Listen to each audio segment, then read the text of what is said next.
I want to start off and just go around with our speakers and hear a little bit about what market psychology even means to them, and then how they actually go ahead and implement it in order to make sure that they're, really maximizing their potential in the market. Okay, there we go. We got a couple more speakers. Since we also have these speakers on, once I go to the first speaker, I'm going to go ahead and put out a tweet, tag all of our speakers. Would love if they could share it. We can get all their audiences in here. But all right, let's get into things with you, Danny. You reached out right away when you heard we were having this space. We've chatted a little bit. You seem like a bit of a mindset master. So I'd love to hear from you, what does market psychology even kind of mean to you and how do you implement it?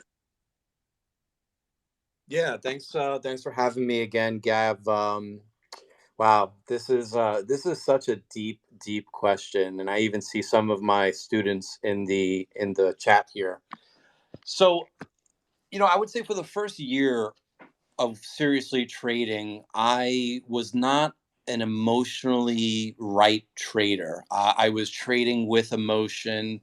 I didn't really have the discipline outside of my life in trading that I needed to really find the success. And it was one of my mentors who recommended a book, Trading in the Zone by Mark Douglas. And that book literally changed my life. It is the first thing I talk about whenever I have a session with one of my students. It's the first thing I talk about when anybody brings up trading psychology. I see it as the Bible of trading psychology. Mark Douglas is a master trader. He's got a free 4-part lecture series on YouTube that's free. Just check it out. But I would highly recommend, whether it's $9.99 for the Kindle version, whatever the paperback version is, or the Audible version, buy them all. Read it, listen to it, watch it on your Kindle. That's a book that you absolutely have to have, because I can tell you, in working with maybe 60, 70 traders, I would say 75% of them never have read this book.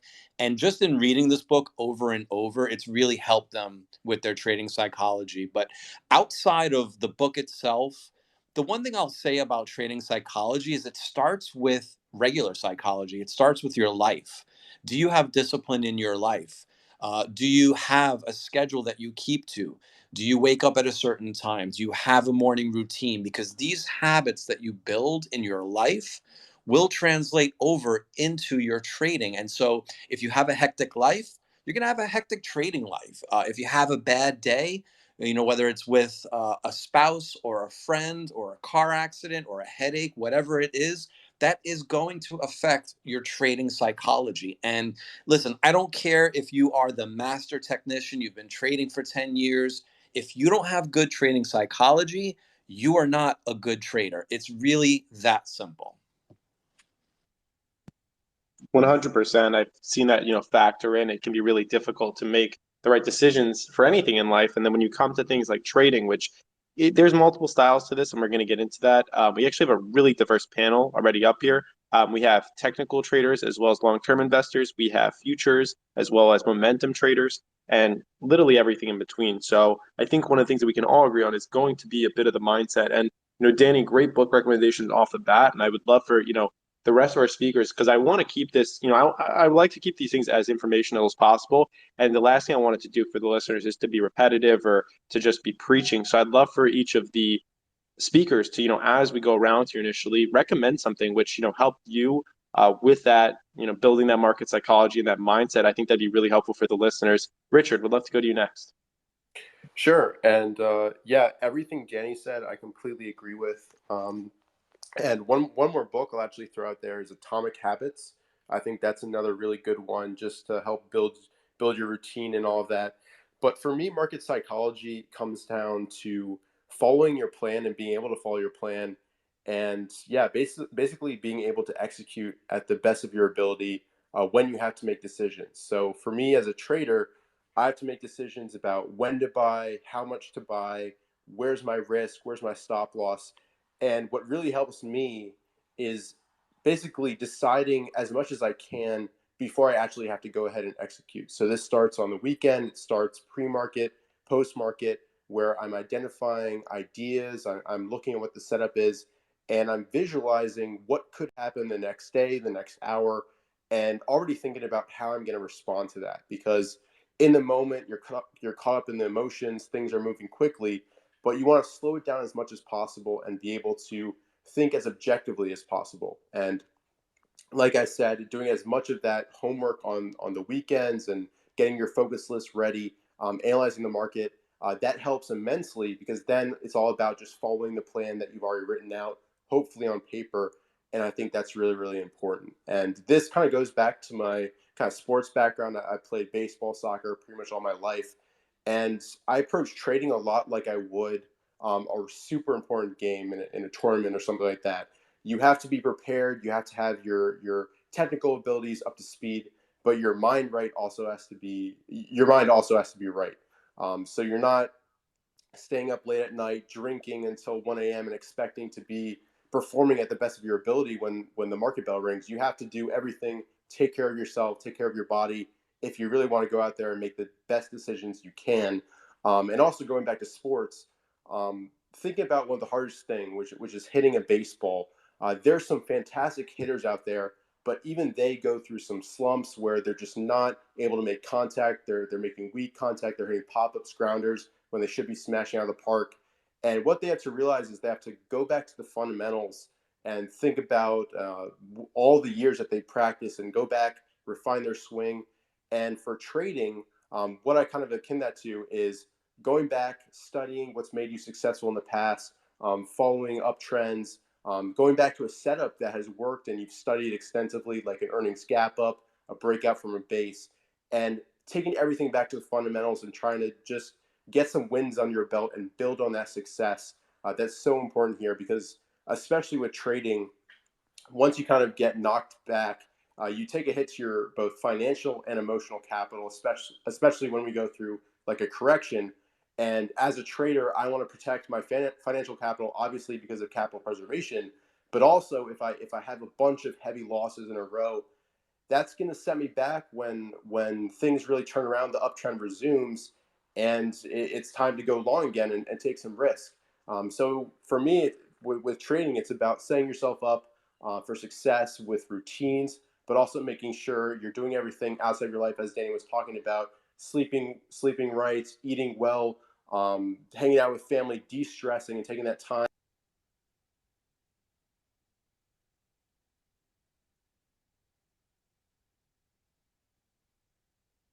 Did you cut out for anyone else? Yeah, you cut out for me too. Yeah. Yeah, a little. Okay. Yeah, I'm not hearing him right now, although I see his mic moving. But I just want to take, one of the points which Richard like briefly touched on the beginning there, but it's one of the things that I admire most about him is his ability to sit down on the weekends and put in the work for the week. It's really difficult to come into the market on a daily basis and with no, preemptive actions, just find the right setups, find the right trades.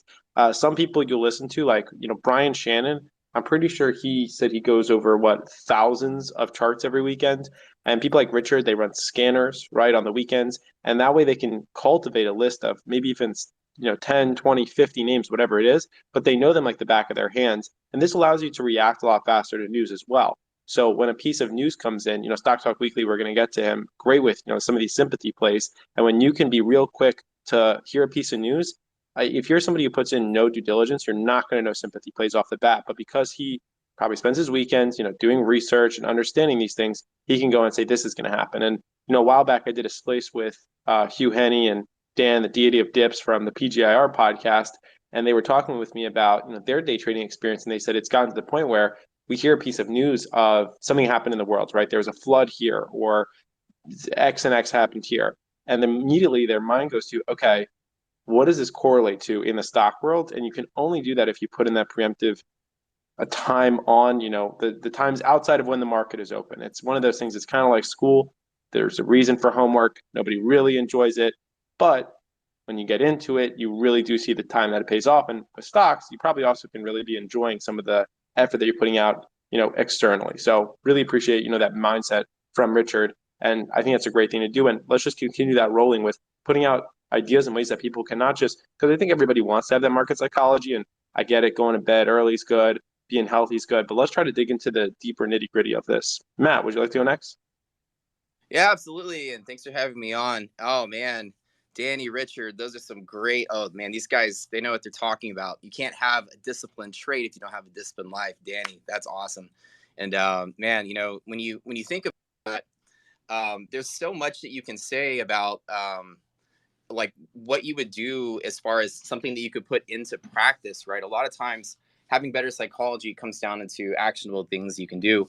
And one of the things, we have a live stream and students and such, we teach people in the futures world. I trade index futures. We have a lot of people go through some of these things called combines. You might have heard of like a top step or an urgent trade. A lot of people are trying to earn their way into funded trading accounts. And one of the things that typically hits them so hard is when they're trading, they tend to kind of get into a situation where that emotional capital, speaking of what Richard said, oh my God, that part as well, learning how to control your emotional capital. And a lot of times a new trader has a hard time doing that right out the door, but they're trying to achieve such a hard feat, such as earn themselves like a funded trading account out there. So how do you overcome the part where you have to perform your absolute best at the beginning of your career, right? It seems a little opposite, but that's kind of what trading's like. Right out the door, you almost have to be an expert at controlling your emotions to even be successful. So it almost becomes the idea of understanding that that's not going to happen. You have to work and you grind yourself through this little by little. It's trial by fire. And what we say is like, you can go to a shooting range all day long and shoot at a target. But when you're actually out there in the field at war, somebody's shooting back at you, you can't really guarantee that your hands aren't shaking so hard that you can't even, fire straight ahead.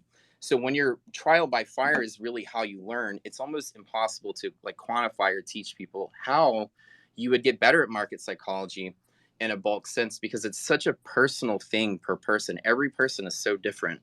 You almost have to know somebody on an intimate level to even coach them on that. So one of the things we strive for is finding kind of universal tips and tricks that can actually assist kind of everybody to go on. And one of the things that's really, really helpful for anybody that day trades, I do a little bit of everything: investing, scalping, options, stocks, but mostly like people know what we do for my day-to-day future scalping on our YouTube show. And so like what I do when I talk about that is that there's a strict difference between longing and shorting the market. When you first getting into trading, you sometimes think, oh, I just click the buy button, that's one trade. I click the short button, it's another trade.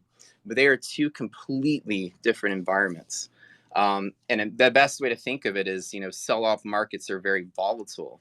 The way they fall is violent. The way that you handle yourself is a much more violent situation. Like bull markets are nice and steady and slow, and they kind of push and stay the course and don't have a lot of drawdown with them. So the idea is that if you really want to be improving psychologically, you pick one or the other and master one of them. You stick with one thing.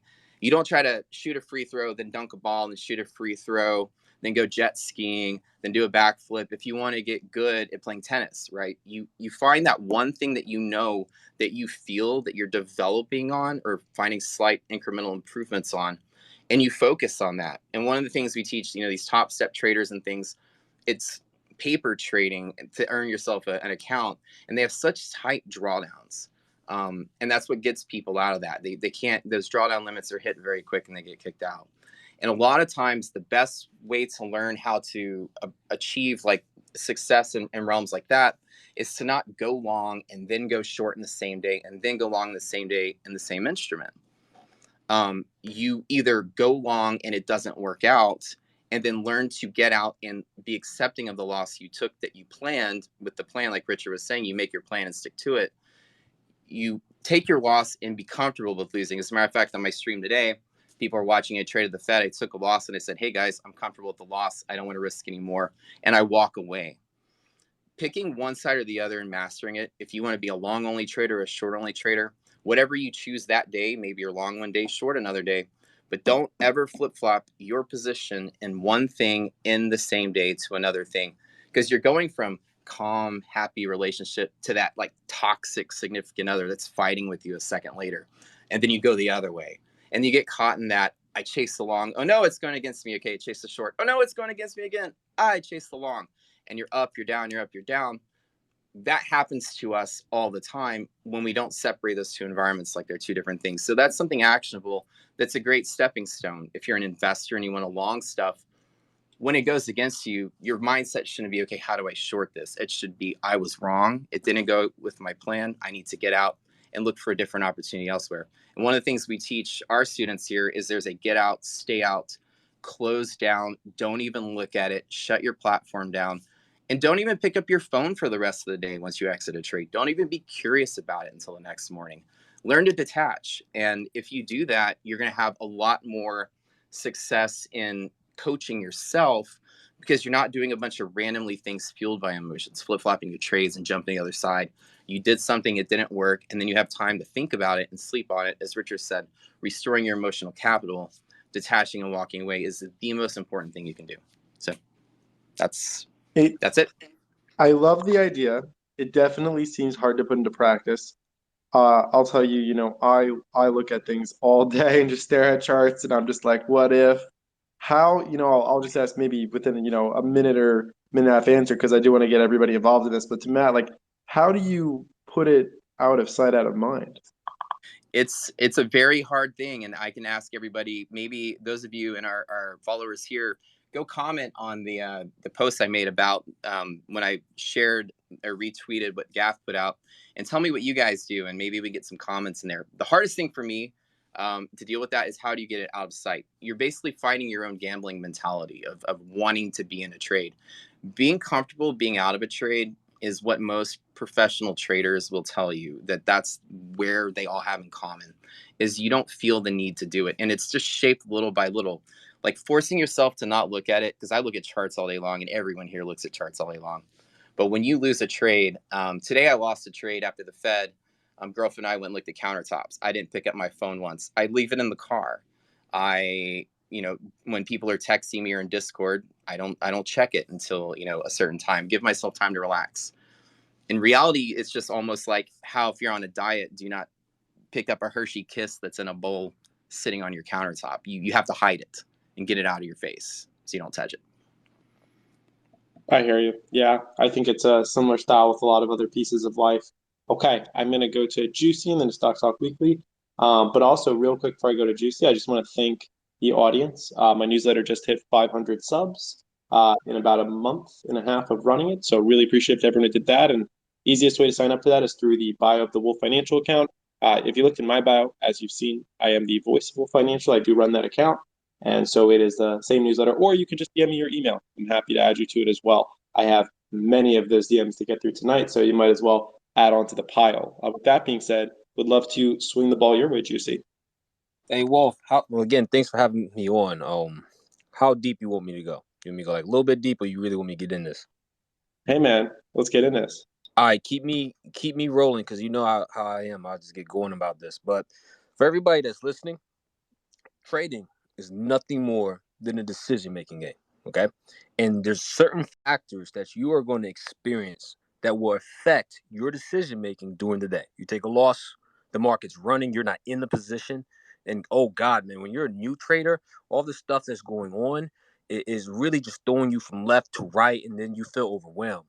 So mindset goes and keeps you calm, right? And you can't really get a right mindset until you can properly develop a trading system. Everybody says trading system, this, that, and the third, but what is a trading system? Just boil it down to that.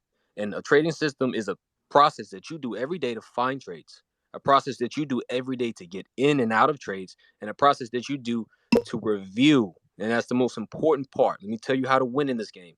You have to review. The most critical thing that you can do is review your trades. And I'm not just talking about you throw a bunch of numbers on an Excel sheet and you go look at it. When I sit with my students, they already know I'm going to be pissed off. If you come talk to me and you got just numbers, right? I need you to have a picture of every time frame that you took, right? So you took the 5-minute chart. I need to see the daily, the monthly, the weekly. I need to see it all, right? So that you can go back and see what you're doing, right? So when you can go back and see what you're doing, you can see what you're doing wrong. And a lot of traders really don't understand why they're not profiting. They say 90% of traders don't win in this game. I like to say out of that 90%, probably 80% of them don't even look at what they're doing. I give you an example. You guys see him on Twitter. One of my students' name is Rick. Another one, his name is Blake. If I call Blake right now and I said, how was your week last week? He's going to tell me how many trades he took, what was his best win, what was his best loss, what was his biggest mistake, how many trades that he won, what he needs to work on going to the next week. And if you're not doing that, you can't even develop a trading mindset. So for me, this was my biggest problem in the beginning because I never really had a problem making money. I had the biggest problem when it came to keeping money. So I could take a small account, grow it to a big account, and then a week later, it's back to being a small account because I wasn't looking at the market in the right way. So what is the proper way to look at the market? Well, the answer to that is kind of tricky, but a long story short version is, what are you doing right? Now, somebody, I think it was Day Trading Paradise.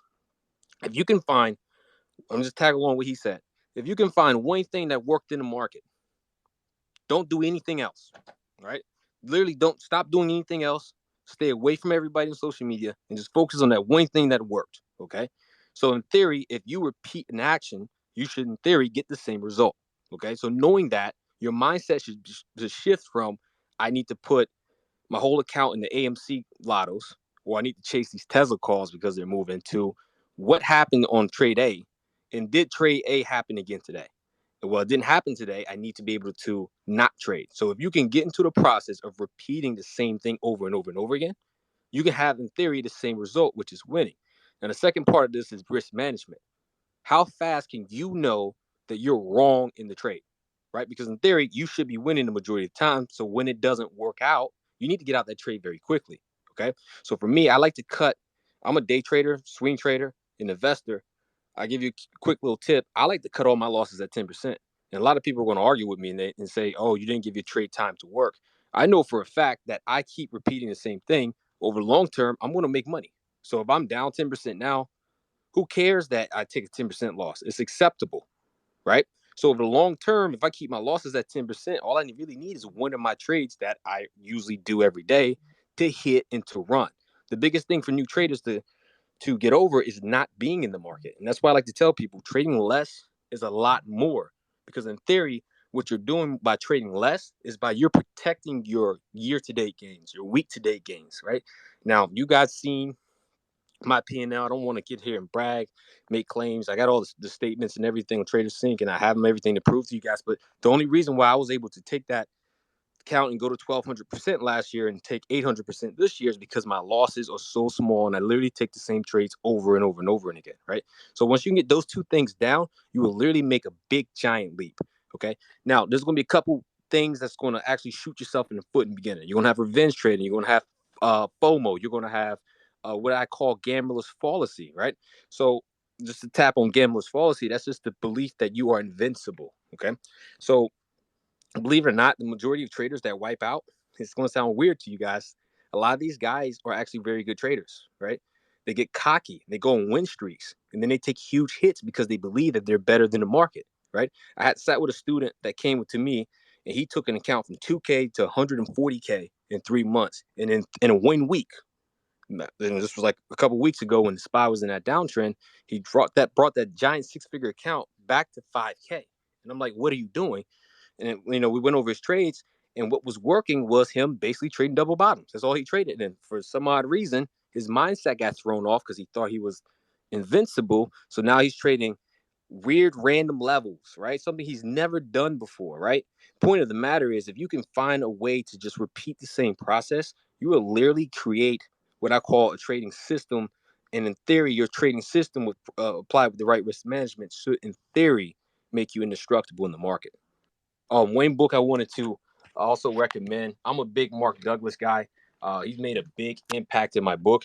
He also makes a book called The Discipline Trader, and there's another one called not by Mark Douglas. It's called Market Mind Games, right? But I'm gonna keep this shorter, so I can let other people speak, and after everybody else speak, I'll hop back in and jabber on some more. Love that, Juicy. And I just want to reiterate to everyone that's listening, right? Like, if you are trying to build up that market psychology, and I think, the 470 plus people that are in here understand this, right? These are people that have put this into practice. Majority of the speakers on a lot of my spaces are full-time investors. That is their livelihood. I actually think every single speaker, it's funny, me, myself, Stock Market News, are the ones up here who are not, full-time investors. We're kind of the ones that get to be on here and pick the minds of them, but everyone else that's on here is pretty much supporting themselves full-time through that. So when they're talking about mindset, like they've lived this, right? Some of them have done it for decades and they've learned about it. So I think that, when it comes to psychology, there's definitely always like doubts and ideas and things arise and, oh, it's repetitive and not, but like, if you want to learn how to actually do this and you're sitting in the space going, I have a 5, 10, 25, $100,000 portfolio now. I want to create generational wealth out of that. These are the people to listen to, and what they're saying are the life lessons that they've learned. So I just continue to give major kudos to them, and they're definitely worth the follow as well, because they take this content and they turn it into different visual forms, and they put it right out there on their timeline for free. So it's amazing stuff. With that being said, we'd love to go to you, Stock Talk Weekly. What's going on, Gav? Thanks for having me. Yeah, this was one that I wanted to be involved in. Space that I try to come on most of your spaces, but this was one I really wanted to be involved in because I always stress psychology and the critical nature of it, especially for somebody that's doing this. Even if you're not doing it full time, no matter how much, if you're just trading once a day or once a week or whatever you're doing, the psychology is really everything. Something I say all the time is it's infinitely more about how you trade than what you trade. And when you're looking at the market, psychology is really about how your human emotions interfere with the efficiency of your decisions.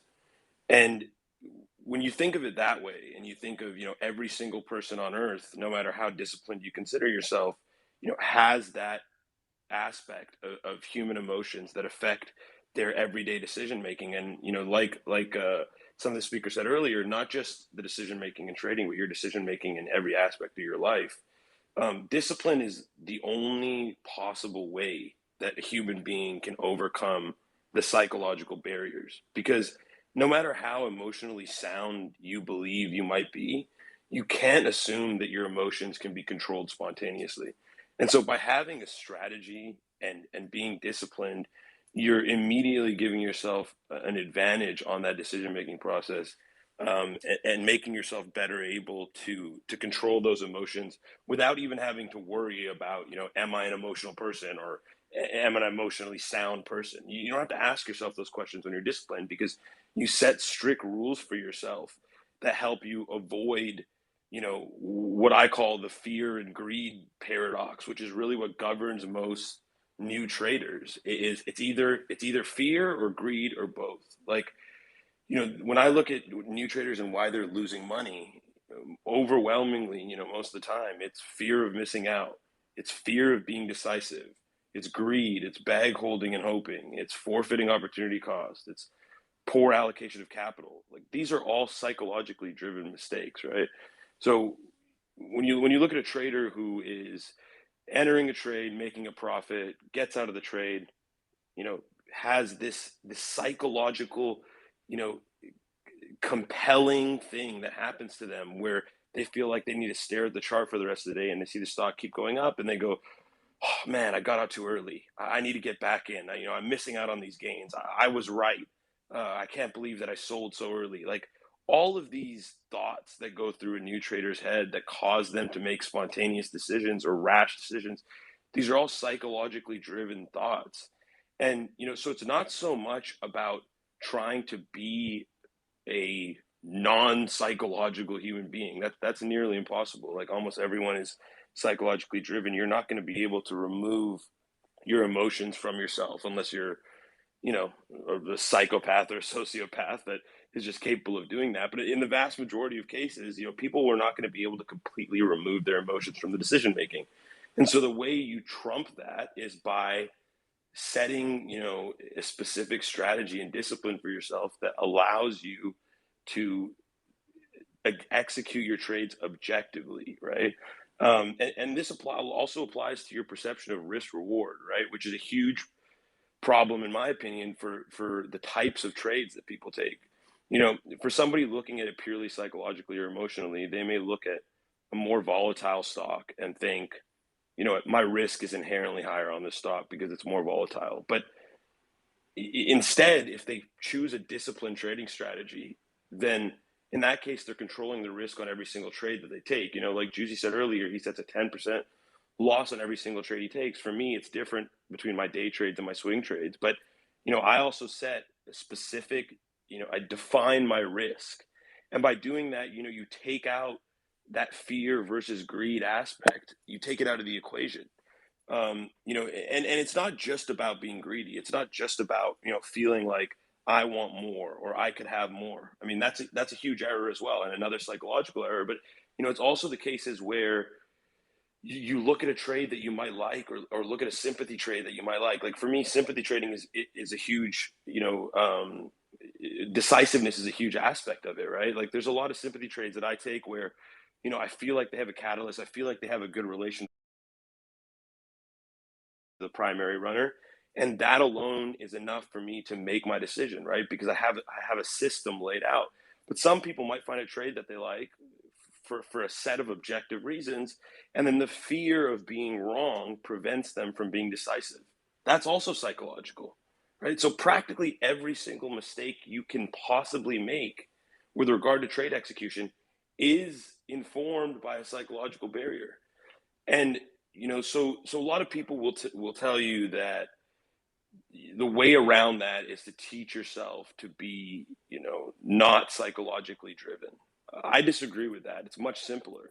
Just build a system, build a disciplined system, and commit yourself to following that system in spite of your psychology, rather than trying to be a person who, is not driven at all psychologically. Accept that as a human you will be, and understand that the only way around that is to be disciplined. And so, in the simplest way to put everything I just said, the only way to overcome fear and greed in the market is to have a system. And that system involves discipline. Discipline involves defining your risk, taking your gains when you see them, being decisive in certain cases, not having that FOMO, understanding, that trade to trade, you're not going to catch everything in the market. Also understanding that you're not going to perfectly call tops. That's another huge aspect of it. Traders who might take 600% gain on an options play, and then the option runs 1500% and they feel like they made a mistake. Did you? Or did you make 600% gains? These are all psychological barriers. And so, I could go on and on about this, but that's really a summary of my perspective on it. Like trading psychology is everything, literally everything. I know traders that are less disciplined, but they're better stock pickers, and they may even be better traders. But other guys who may not be that good at stock picking, or may not be that good at market analysis or fundamental analysis or technical analysis, but they're simply just more disciplined, tend to have better returns. And not only they tend to have better returns, they tend to keep their money. Like when I started trading, I blew up accounts because, I think somebody mentioned this earlier. I don't know if it was Juicy or Danny, but it was mentioned earlier that, people were able to grow accounts and then give it all back. That's exactly what I did when I started trading. And the only reason for that is it was because of my lack of discipline. It wasn't because I was a bad stock picker. It wasn't because I was a bad fundamental analyst or bad technical analyst. It was simply because I lacked discipline, and I would amount gains and then, either leave them, or, that holding and hoping mentality. Everybody who's holding a bag for months and months and months, are they doing it for some objective reason? No, they're doing it because psychologically they're thinking, I don't want to cut these losses. I'd rather wait for this to rebound, right? And that's another psychological error. So almost every single error you can make in the market is driven by, your emotions as a human being, and that boils down to psychology. Couldn't agree more. I think as tonight goes on, we're going to dive a little bit more into discipline, which is something which comes in many forms, and you can also become more disciplined by, a couple different ways. And I think one of those main ways is to surround yourself, or devise a mentorship from somebody who has been through it. Because the number one thing that I've seen that's created discipline has been experience, and experience alone. That's where I've seen it come through, where people have been through a situation and they have an understanding. And, I'm very early on in my trading career, so I don't claim to have any of these massive experiences, but having spoken to people who have been around for decades, I've seen, what they have been through, and they've been able to relay that to me, and being able to take those messages in a more concentrated manner is really great. So for example, one of the best ways I think to create that discipline is to have a mentor. And, my mentor's here in the crowd. I think we might meet up in New York tomorrow. We'll see. And I actually see that one of her friends requested to come up. So any friend of my mentor's friend of mine. So Brian Lund, I would love to hear if you have any thoughts on this topic. How much time do you have? We've got a few minutes for everybody. So I think, first of all, I think this is a great topic because I think a lot of the speakers have made this point that, everything about being a successful trader, active investor hinges on market psychology. I've been doing this for over 30 years. I've made every psychological mistake you can make. I made 3 of them today alone, right? And I think there's a lot of different reasons that people make these mistakes. It can be things it can be things that go back into their childhood or the family of origin. It's so hard to say. But I'd say that the overarching issue for people, especially new traders, why they make a lot of these hallmark mistakes is because they're afraid they can't do it again. And what I mean by that is they're in the market, they're trading, and maybe they're benefiting from a rising tide. But they don't really have a methodology to find potential candidates. And then when they do find potential candidates, they don't really have a methodology to manage an entry and to manage a trade and to manage their risk. And they probably know this on some level, but on another level they don't. And so, when you have something that you're afraid you can't repeat and you can't do it over and over again, you're less likely to do it in a responsible way. So for example, if you have a stock that goes up and you're excited because you get a profit, and then it comes back down and you should probably sell it and take whatever profit you have, you don't sell it because psychologically you're thinking, well, what if I can't do this again? Now this isn't a conscious thing that we're thinking, but subconsciously we're like, well, what if this is it? What if I can't find another winner? And so I think it all goes back to what someone said earlier is taking the time to get that methodology down, to try and quantify how you find your winners, and it doesn't matter how you do it. Everybody's got their own criteria. Everyone's got their own technique. You got to find the one that works for you, but not fooling yourself into thinking that you know what you're doing, but really trying to figure out what you're doing and then being able to repeat that over and over and over, and knowing that if you do that, you'll be in the market for 2, 5, 10, 30 years. This is a long journey. You'll have lots of opportunities to profit, make money. So if this one opportunity right now is not going your way, hey, you can just let it go because there'll be plenty else out there. Yeah, it's definitely the mindset. It's, again, for me, I always think easier said than done, right? I look at these trades and I continue to say, oh, the market's so hot right now. There's never been a time like 2020, 2021. And I get so, I think, overthinking of it. From somebody who has, decades of experience, what do you think? What's your mindset when you're coming into this? Because I started trading while the market was still a little bit more normal in the late, 20 teens, but then it went into 2020 and I felt like I, caught some opportunities, missed some opportunities, 2021. And now I'm just coming to the market each day and I'm like, it's so hot right now and who knows, but I also at the same time look at myself and go, you have 5 decades to invest. And so what's like the middle ground where I can, be confident and make investments, but, also understand that there's opportunities for years to come? So I think you're doing it right now. You're literally talking this out. And it sounds so simple, but this is the most important thing. Self-talk is so important, right? Being mindful of the fact that you are young and you are just at the beginning of this journey. So there's no real rush to go out there and eat the whole block of cheese right now. You're just going to do it in bits and bits and bits, and over time you're going to learn more. I think the biggest problem that traders have, and someone else, I think maybe Juicy or someone else hit upon it, is that we think we're too smart. We have a little bit of success and we get a little cocky and we think, oh, I'll be a bit looser on this position, or I'll go a little bit bigger than I normally would on this because I know what I'm doing. And the market has a remarkable ability to humble you in those situations. So, I think it's just about perspective.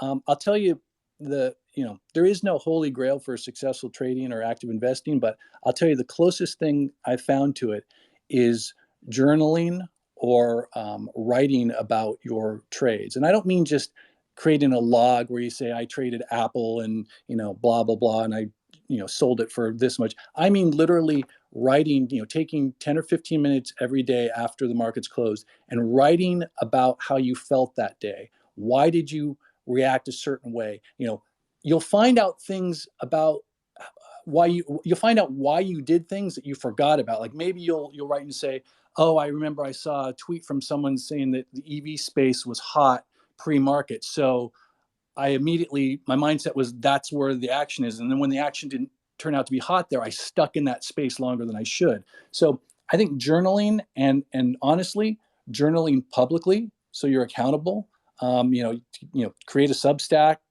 newsletter or create a blog, whatever, and just be brutally honest with yourself about why you did what you did. And don't be afraid to lay it out there, because who gives a shit what anyone else thinks, right? This is about you and your journey. And then hopefully as your journey, progresses and you get better, you can help other people like you're doing right now. And then you get this network effect, and it makes us all better traders. 100%. Appreciate that, Brian. Evan, I'm going to go to you in a second to see if you have anything you want to add. Before I do that, real quick, I'm getting a lot of DMs. I'm doing my best to keep up with them. There's some really good ideas for overall conversation that I do want to get into. I also want to mention, because this was in the last space, and so I'm getting some like half-cooked DMs around this. I mentioned in the last space that I try to make it really easy for people to find my Twitter Spaces. I hosted 25 hours of Twitter Spaces last week, covering every major investment topic, ranging from technical analysis and fundamental analysis to crypto, NFTs, whatever it is. I try to have the best in the business come on and speak on Spaces. I'm just blessed to have the opportunity to throw questions at them and learn from them on a daily basis. So because it's really hard to put all those spaces out there and reminders and everything, I made a public Google Calendar. It is pretty much the only one that I know of that's going around for Twitter Spaces. And I've added all my spaces for the week to that ahead of time. I keep it ordered, and that way you can see exactly when those things are going to happen.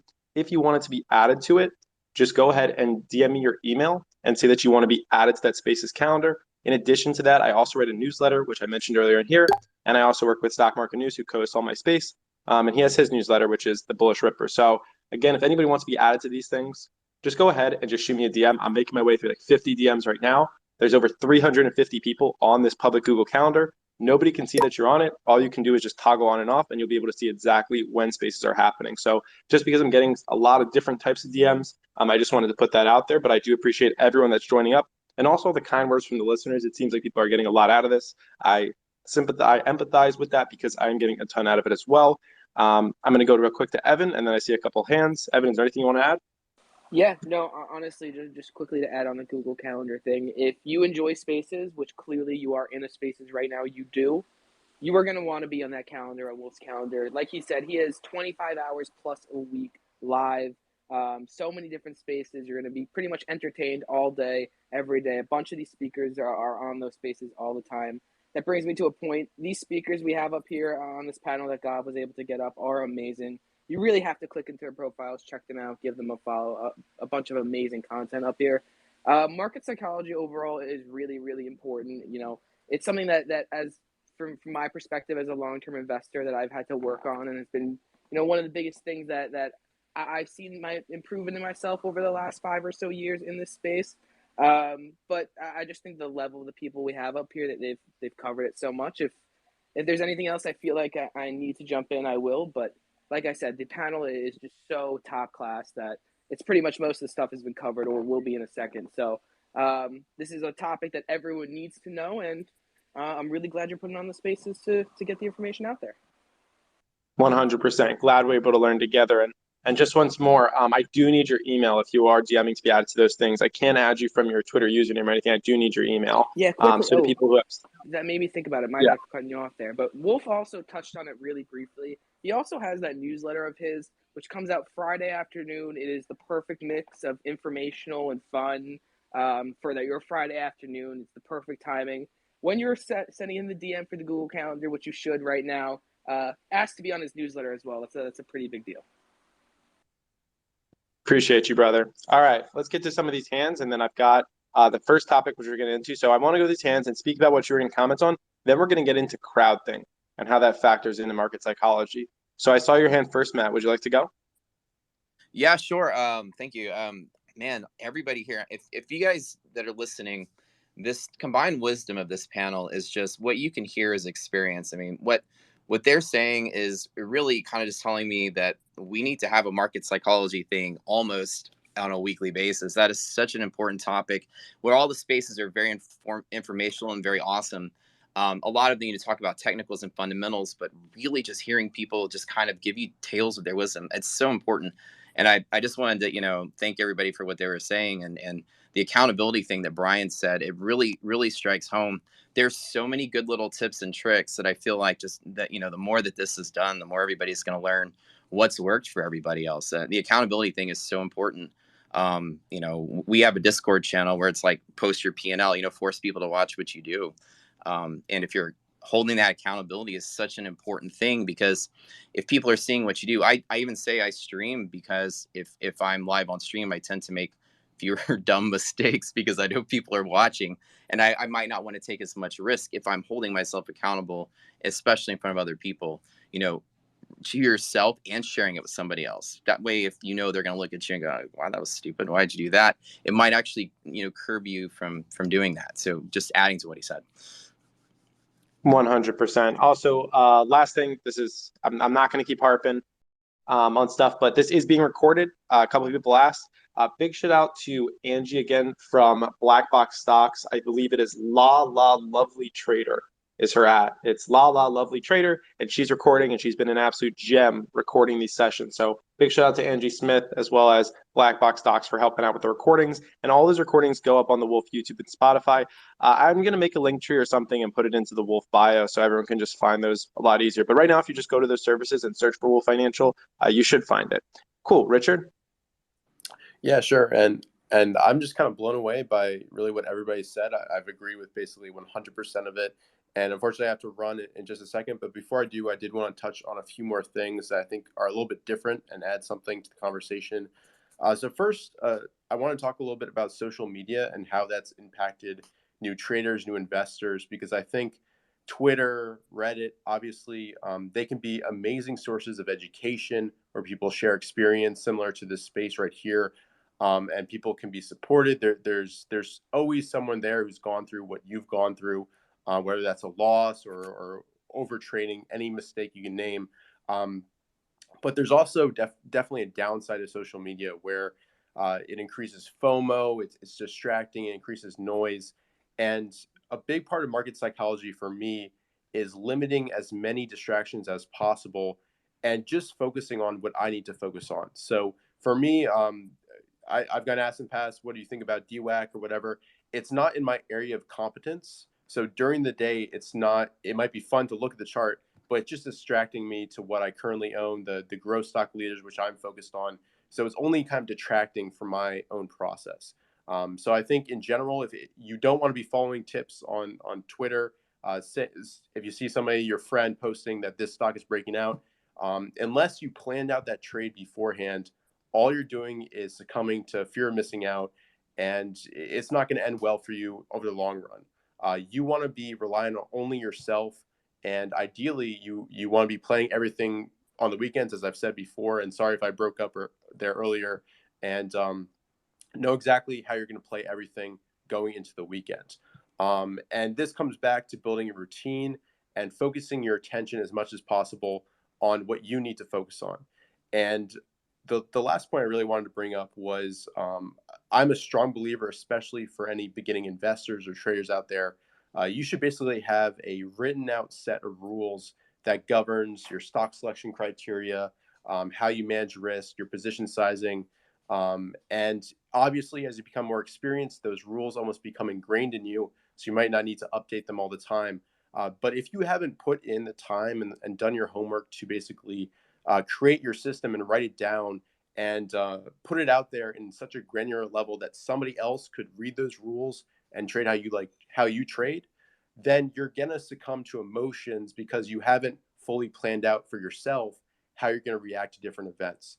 So having that written set of rules that not only describes how you trade, but also describes your goals, your time frame, all of that, that's going to keep you focused on what really matters to you. And that's what's going to lead to increased performance because you're going to be able to execute better. So yeah, I hope that made sense. And thanks so much for having me on. But unfortunately, I do have to hop off. Appreciate you being on, Richard. Definitely, I think that you are really putting in the time to, master the mindset in a similar, age group to us. So words of wisdom, my friend. Take care. Have a good rest of your evening. Uh, Danny, I saw your hand up. Oh, Richard? Oh, there he goes. Danny, I saw your hand up next. Yeah, got a couple of things to say. So before I get into it, first things first, no one up here, to my knowledge, are clinical psychologists, right? So No, I'm just kidding. the one thing we have to understand is, talking about having market psychology is really important. But sometimes the root of our psychology goes a lot deeper than just trying to fix discipline or fix something that might be wrong in our trading psychology. So if there are underlying issues that are outside of trading, whether it's personal issues with a family member, a spouse, with a friend, or just more mental issues. These are things that you need to seek a professional with. These are things that, just going over, reading Trading in the Zone is not necessarily going to help you. If you're somewhere in the middle, a book that was recommended by another trader that I actually read and I thought was really good is called Letting Go. It is written by a 30-year professional clinical psychologist. It does touch a little bit on trading, but it's more about overall mental psychology. So it's a really good book, Letting Go. I always forget the name of the author. But outside of that, there's also gamblers, right? And so if you have the leanings towards a gambling issue, then trading is probably something that you should not do. So Gamblers Anonymous is an organization that you can reach out to. Really, really important to understand that. And how you would know is if you can't literally get up off the screen and walk away from wanting to trade, then maybe you have an issue. And that's something that you should address. So just wanted to get that out there and put that out there. Moving on. So one thing that I found extremely helpful in terms of psychology or trading psychology and just actually overall better mental health is meditation. I've been meditating for a number of years now, even before I got into trading full time. And I find, especially when you have a very highly engaged environment, whether it be trading or anything that keeps you mentally focused for extended periods of time, it takes a while for your mind to calm down. And you need to get that mental stimulus down so you can relax and have actually a better day and a good night's sleep. So, meditation for me works really well. And whether that's doing guided meditation or just sitting there and trying to think about nothing, you don't have to physically meditate, but just trying to clear your mind. I find it extremely helpful pre-market and also post-market. The other thing that so I don't know if anybody's touched on, but one thing that I've recommended to traders who somebody was talking about, I think it was Stock Talk about being able to grow an account really big and then blowing up that account. Making your trading mechanical, meaning having hard entries, targets where you take profits and stop losses is really important. In the options world, I always recommend have certain percentages where you take profit in, because if you don't have a plan to where you're going to take profit and you see it going 10%, 40%, 70%, 100%, man, that FOMO kicks in and you want to stay in that trade. And the next thing you know, it just went green to red. So take profit at 30%, at 60%, at 100%. Take profit along the way and have it mechanical to the point where every single trade you treat the same exact way. The other thing, really, really important, and I didn't learn this until I had an absolutely monster trade on AMC in January, but you need to condition yourself to the point where you are not celebrating your wins and you are certainly not mourning your losses. If you feel an ounce of emotion when you've had a big win, you're trading emotionally. And if you feel sad and you want to, throw the computer across the screen because of bad loss, then you're trading emotionally. The moment you know when you've conquered that emotion is the moment where you've had that monster win or that really big loss, and it doesn't phase you. So that is really the key. Don't celebrate your wins. Don't mourn your losses. Never FOMO. Juicy talked about that. Really, really important. But something that I don't think anybody's really talked about is the fear of success. You know, everybody's talking about the fear of failure, but there's actually a fear of success. It's that bridge that you have to cross when you're a losing trader and you're finally breaking even, and now you're a break even trader and you're finally winning. There is a psychological part of us that'll say something's wrong. I'm always losing, or I was always breaking even, and now I'm winning. There's something wrong, and so there is something called the fear of success, and you have to be, comfortable with that. And the one thing that I've worked with traders on is, if you get to that point where let's say you have a 5-figure account and you've built it to a 6-figure account, and then maybe you're approaching a 7-figure account, you better damn well not have all of that money in your trading account. You need a system that pays yourself at the end of the month. So if you made $5,000 over your account size that month, take that money out. Now, what you do with that money is up to you. What I would do is take a portion of that and throw it into long-term stocks or long-term ETFs. That's just me. Another portion of that, you need to pay yourself. You need to enjoy the fruits of your labor. Take some of that money, spend it on your spouse or on your kids or on your family. Go on vacation, enjoy yourself. You have to treat yourself. You have to reward yourself.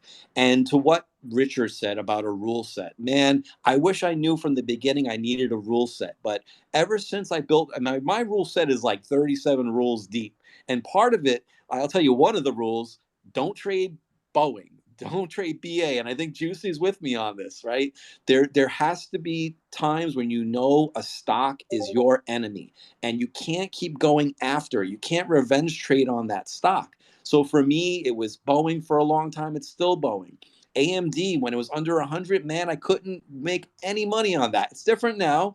AMD and I have come to terms, so I can trade AMD now. But back in the day, I couldn't trade AMD. So, being able to put something like that on your rule set to say, I will not trade AMD. I'll leave you with this. I have my rule set, but then I have these sticky notes that are on my computer.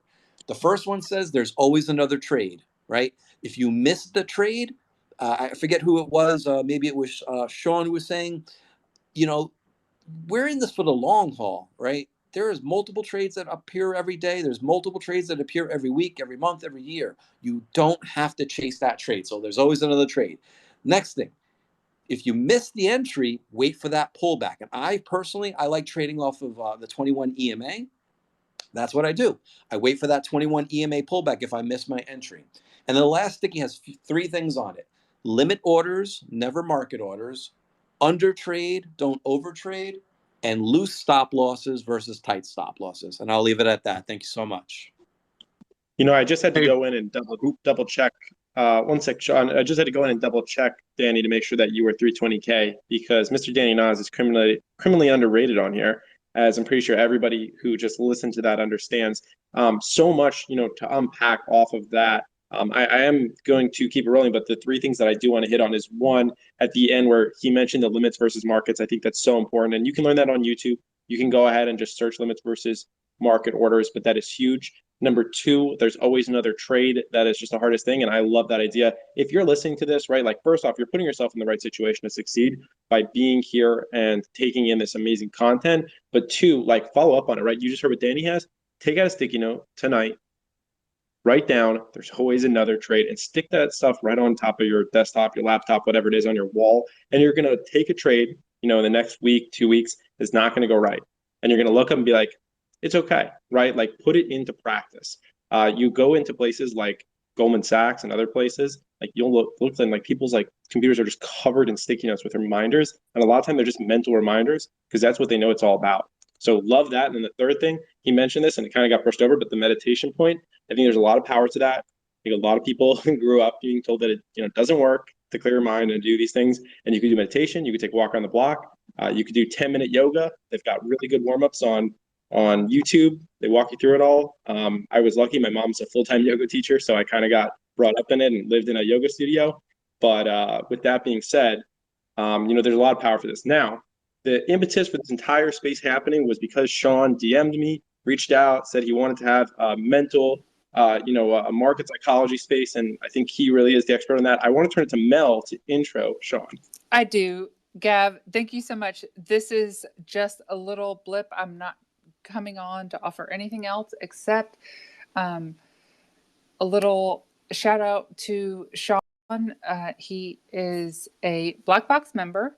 He is also a trader, but is licensed in psychology. And so he is able to offer a lot more. We are all learning at the same pace in essence, but what he has and what he's able to bring is actually coming from a licensed background.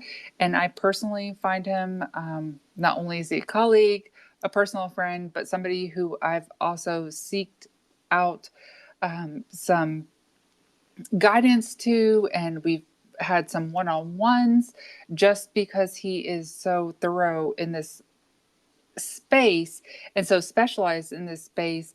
I think it is extremely important, and I've been able to really build upon that. So I appreciate what he's been able to bring and his understanding, not only from being dedicated and trained in this psychology space, but also because he has also started trading and is very active trading, and how he's able to correlate it together. So with no further ado, Sean, take it away. Love you, bro. Mel Stone, thank you very much. I appreciate that. And everybody, I apologize. I'm late. I like Mel said, I still am practicing, and I had an emergency with a mental health client. There's someone I still see for mental health treatment. So I'm not sure what people have talked about, but I'll give you guys kind of a quick and dirty of what I think is some of the most essential stuff when it comes to trading psychology. And to speak to Mel's point, Mel, I appreciate, so I've been a psychotherapist for 18 years. I have been trading to some extent or whatever for I would say 6 actively, 10 investing. And then I've been a full-time trader now going on my 4th year. And I've my private practice is very small now. I do individual coaching, and I do some stuff for some groups. But when the bell's on, I'm trading. So because I love it. So it's a little bit of a unique background. And to speak to Mel's point, I think that not to sound whatever, but I think there is a difference between I think there's a lot of value in hearing experienced traders share their psychological perspective. And all human beings have a certain insight, a certain right to express their experience with the human condition, and it's really useful. And we all are excuse the colorful example. You guys will get to know me quickly here, but also just because we all have that experience or whatever, I think there is a difference between kind of slogans and mottos and digging in and doing like trading psychotherapy. I'm not even sure what to call it. And just to illustrate it, like we all are qualified to diagnose ourselves with diarrhea and take Pepto-Bismol, and we can cure ourselves, but it doesn't make us a gastroenterologist. And I use that colorful example because you probably won't forget it. And I think it's just something to consider, because what my first point that I always like to make is that if trade psych to you is think positive or quotes and slogans, that's fine if it works. However, odds are it doesn't unless you have a certain personality type. And that's really important to consider, because because if you have a perspective where you're I should do this, I should do that, I follow the rules, don't get FOMO, don't revenge trade, just take a step back. Well, if it was that easy, there wouldn't be a need for trade psych. Everyone would be kicking ass in the market, And it just doesn't work that way. It's really important to first know that there's no such thing of trading without emotion, unless you're a psychopath, a sociopath, or have maybe some heavy form of autism. You have emotions, and because you have a nervous system, and you have a nervous system that's actively working, and it's actively working intraday. And one of the problems with the human nervous system is that we've evolved very quickly in the past couple hundred years, and our brains and nervous system haven't caught up with what life is now. There are very arguably three human instincts. There's fight, flight, and freeze.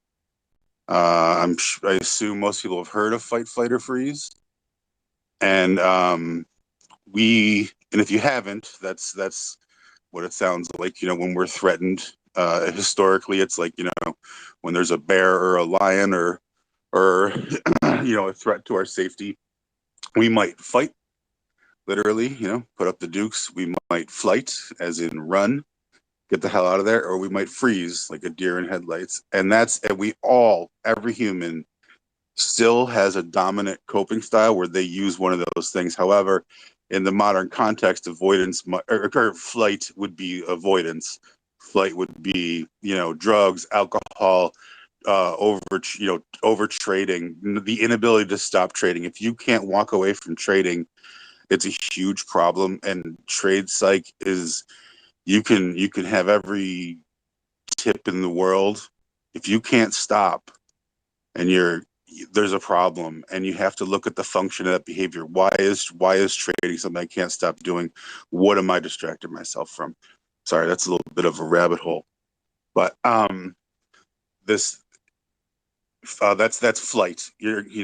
Avoidance. Fight is overcompensation. It's when we, in life, overcompensation might be like people who are type A, people who are really organized, people, and like, obviously that doesn't sound bad, right? However,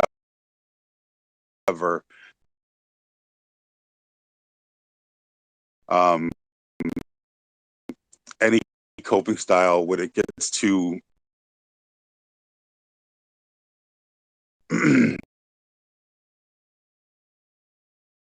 to activated, can cause us to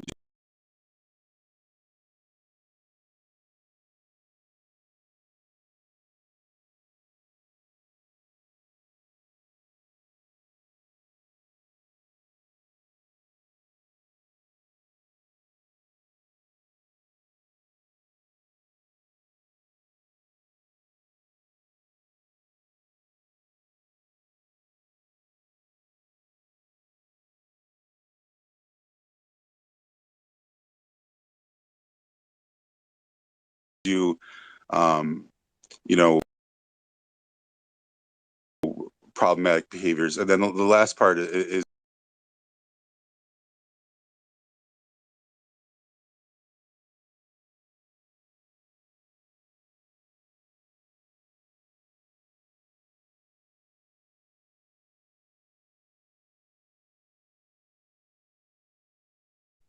and what's important about understanding FOMO.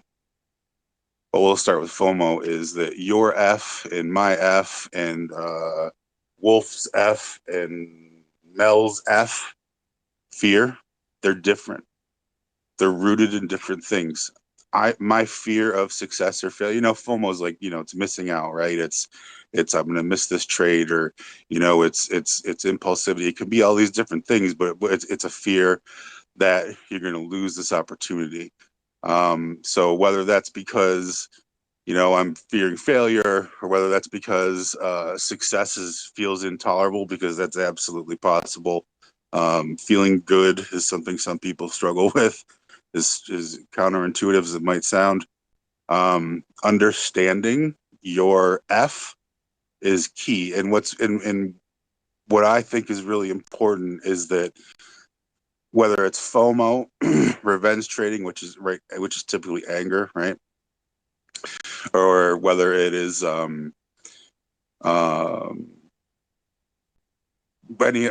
other common, the common cliche trade issues, they are resulting from being in fight, flight, or freeze. And fight, flight, or freeze gets activated intraday from noise, news, other people's results, gain porn, uh, uh, judging yourself based on other people's results. FinTwit is beautiful and very dangerous to trading site. And the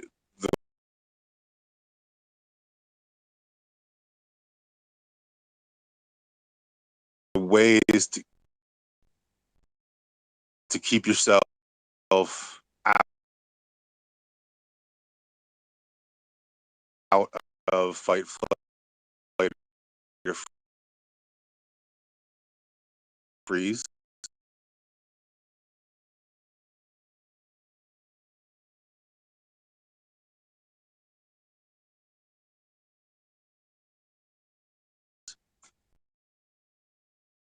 are incredibly important to learn. Because you can get lost unless you're doing individual work.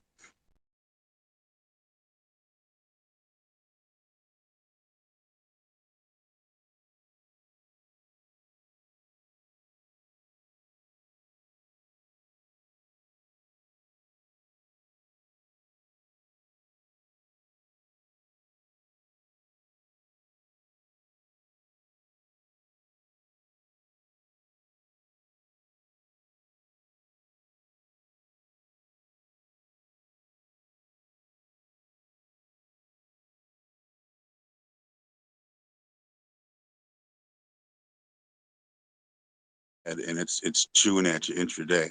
So what do you do about it? And why do you have to do something about it? You have to do something about it because it is putting you in fight, flight, or freeze the same way that, missing a 100-point Tesla move might put you in fight, flight, or freeze. Because in this modern age, fight, flight, or freeze isn't just threats to life or threats to wellness or whatever. It's financial threat, because in modern life, it doesn't really necessarily matter if I'm bigger, faster, and stronger like it did even as little as 200 years ago. It matters if I have cash. It matters if I have money in the bank.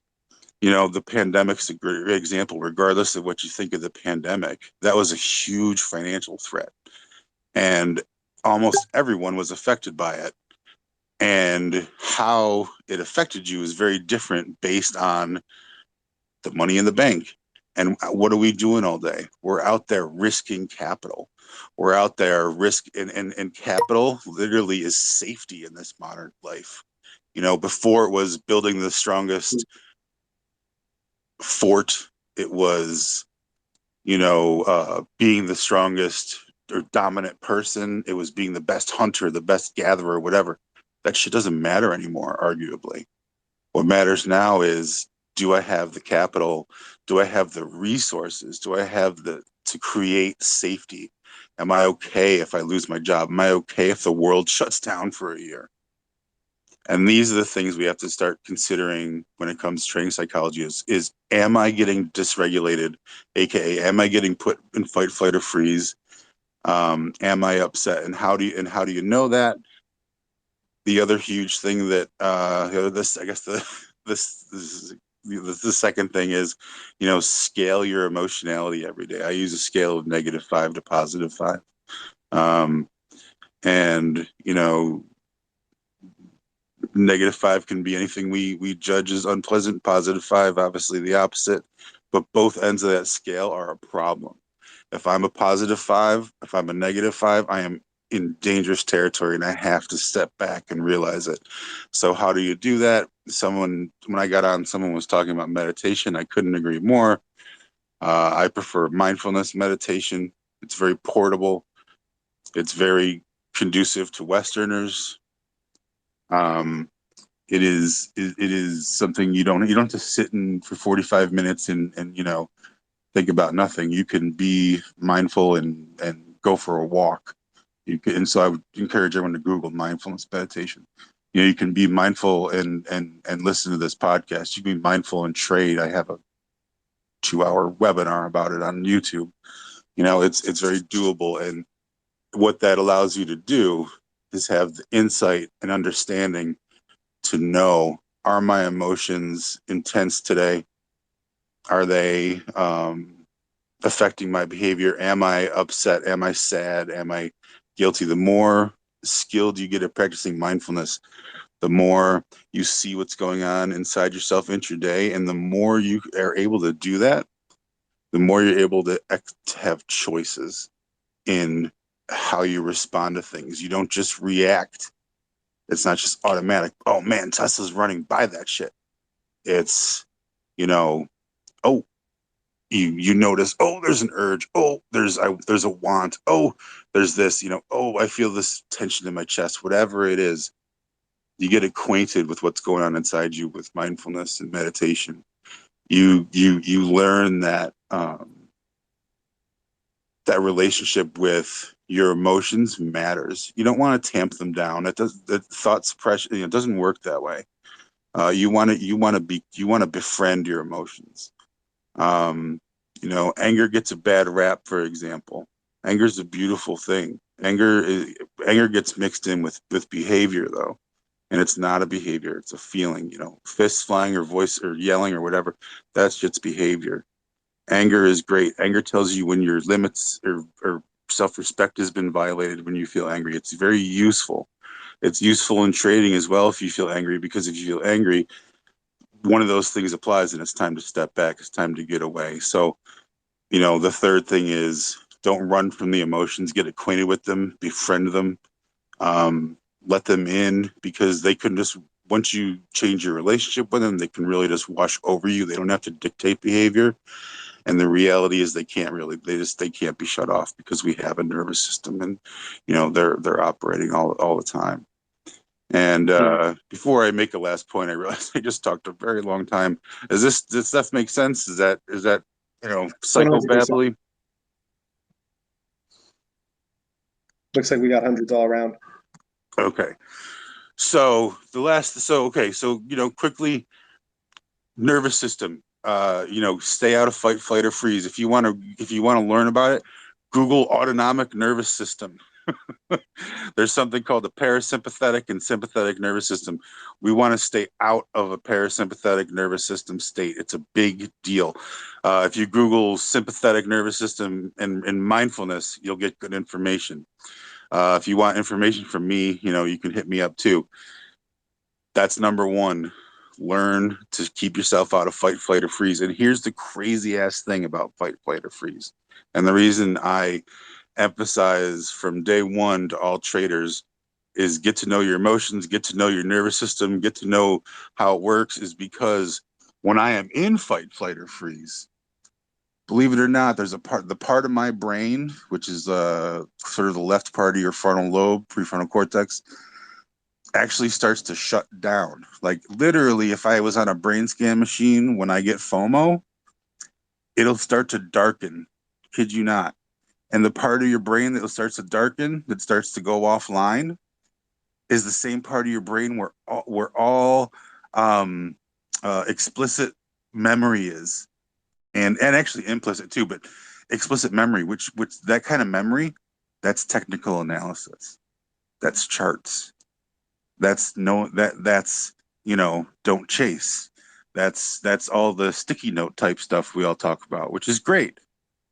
But if you're in fight, flight, or freeze, you can have 1,000 sticky notes in front of you, and and psychologically speaking, they fucking they disappear. And that's huge. It's huge. It literally is gone. I'm sure everyone's had a day where they get to the bell and they're like, oh my God, what was I thinking? And guess what? You weren't, because you were in fight, flight, or freeze. Your sympathetic nervous system took over. You weren't able to regulate emotion. You were impulsive, yada, yada. And the reason you didn't follow your rules, even though you know your rules, even though you know what you're supposed to do and not you're supposed to do, is because fight, flight, or freeze blinds you.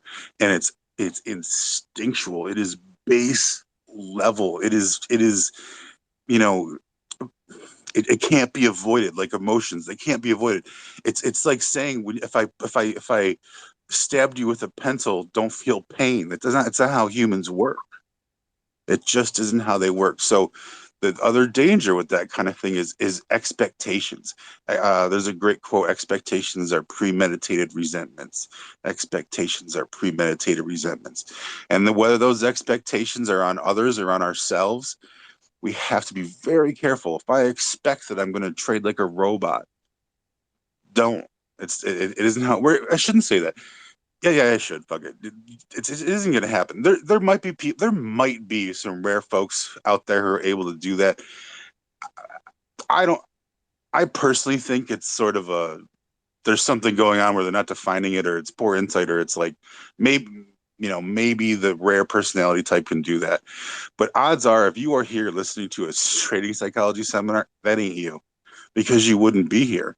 You wouldn't see the value of it. You'd be like, you'd do something else with your time. You wouldn't be listening to, I don't know how many people have spoken now, and then some Yahoo shows up an hour late and starts, rambling about the nervous system. This matters to you. And that's the other. This leads me into the last piece, which I think is just incredibly important. So we've got nervous system, fight, flight, or freeze. We have, working with your emotions, being mindful, understanding them, getting better acquainted with them, not ignoring them. Super key. All these things that we do allow us to maintain access to our prefrontal cortex, our brain. They literally keep us able to access our knowledge of TA, our knowing what's best for us, our knowing what's the most effective. Because if you don't, that shit shuts off, and I don't care how long you study, how much you know, you're not going to use that knowledge to execute intraday. The last part does that make sense? Okay. The last part that I would throw out there, because again, I don't know where we are here, and is values. I think that it's crazy that we all have trading plans and don't have trading psychology plans. If you don't have a trade psych, and some of you might have one, I would say formalize, or have some version of it. I would say formalize it. You need to go in the day with a trade psych plan. What do you do if you get upset? What do you do if something runs and you miss it? Have a plan. Understand your tendencies. Understand yourself, your insights. If I'm okay, one of my issues is I would say I get frustrated, or I'll get angry about something, and and if I don't, um, if I let my anger turn into fuck that, or something where I'm acting on it versus just feeling it, it'll cause me a problem. So what I need to do is maintain some perspective, and the best way to maintain the perspective, this last piece, is values. So when you go in intraday, or when you start your day, meditate, whatever, but remind yourself why you trade. Why do you trade? Do you want to put your kids through college? Do you want a Lamborghini? Do you want more freedom, choices, get out of the rat race? What do you care about? Generally, the things that we value are related to family, excuse me, family, education, recreation, spirituality, um, financial things, relationships obviously are hugely important. What do I care about? What makes me tick? What's meaningful to me? Because if you're mindful of those things and you're able intraday to keep that stuff in your consciousness, it doesn't matter how crazy the intraday storm of news, noise, emotions, FOMO, revenge, getting your ass handed to you, whatever it is, when you can maintain a mindful awareness of why I trade, what do I care about, what matters to me, when that storm is hitting, that acts as a lighthouse.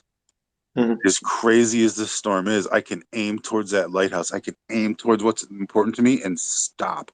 Am I going to take a risky, position that's oversized in a risky trader if I'm imagining my kid's face, who I would love and want to put through college?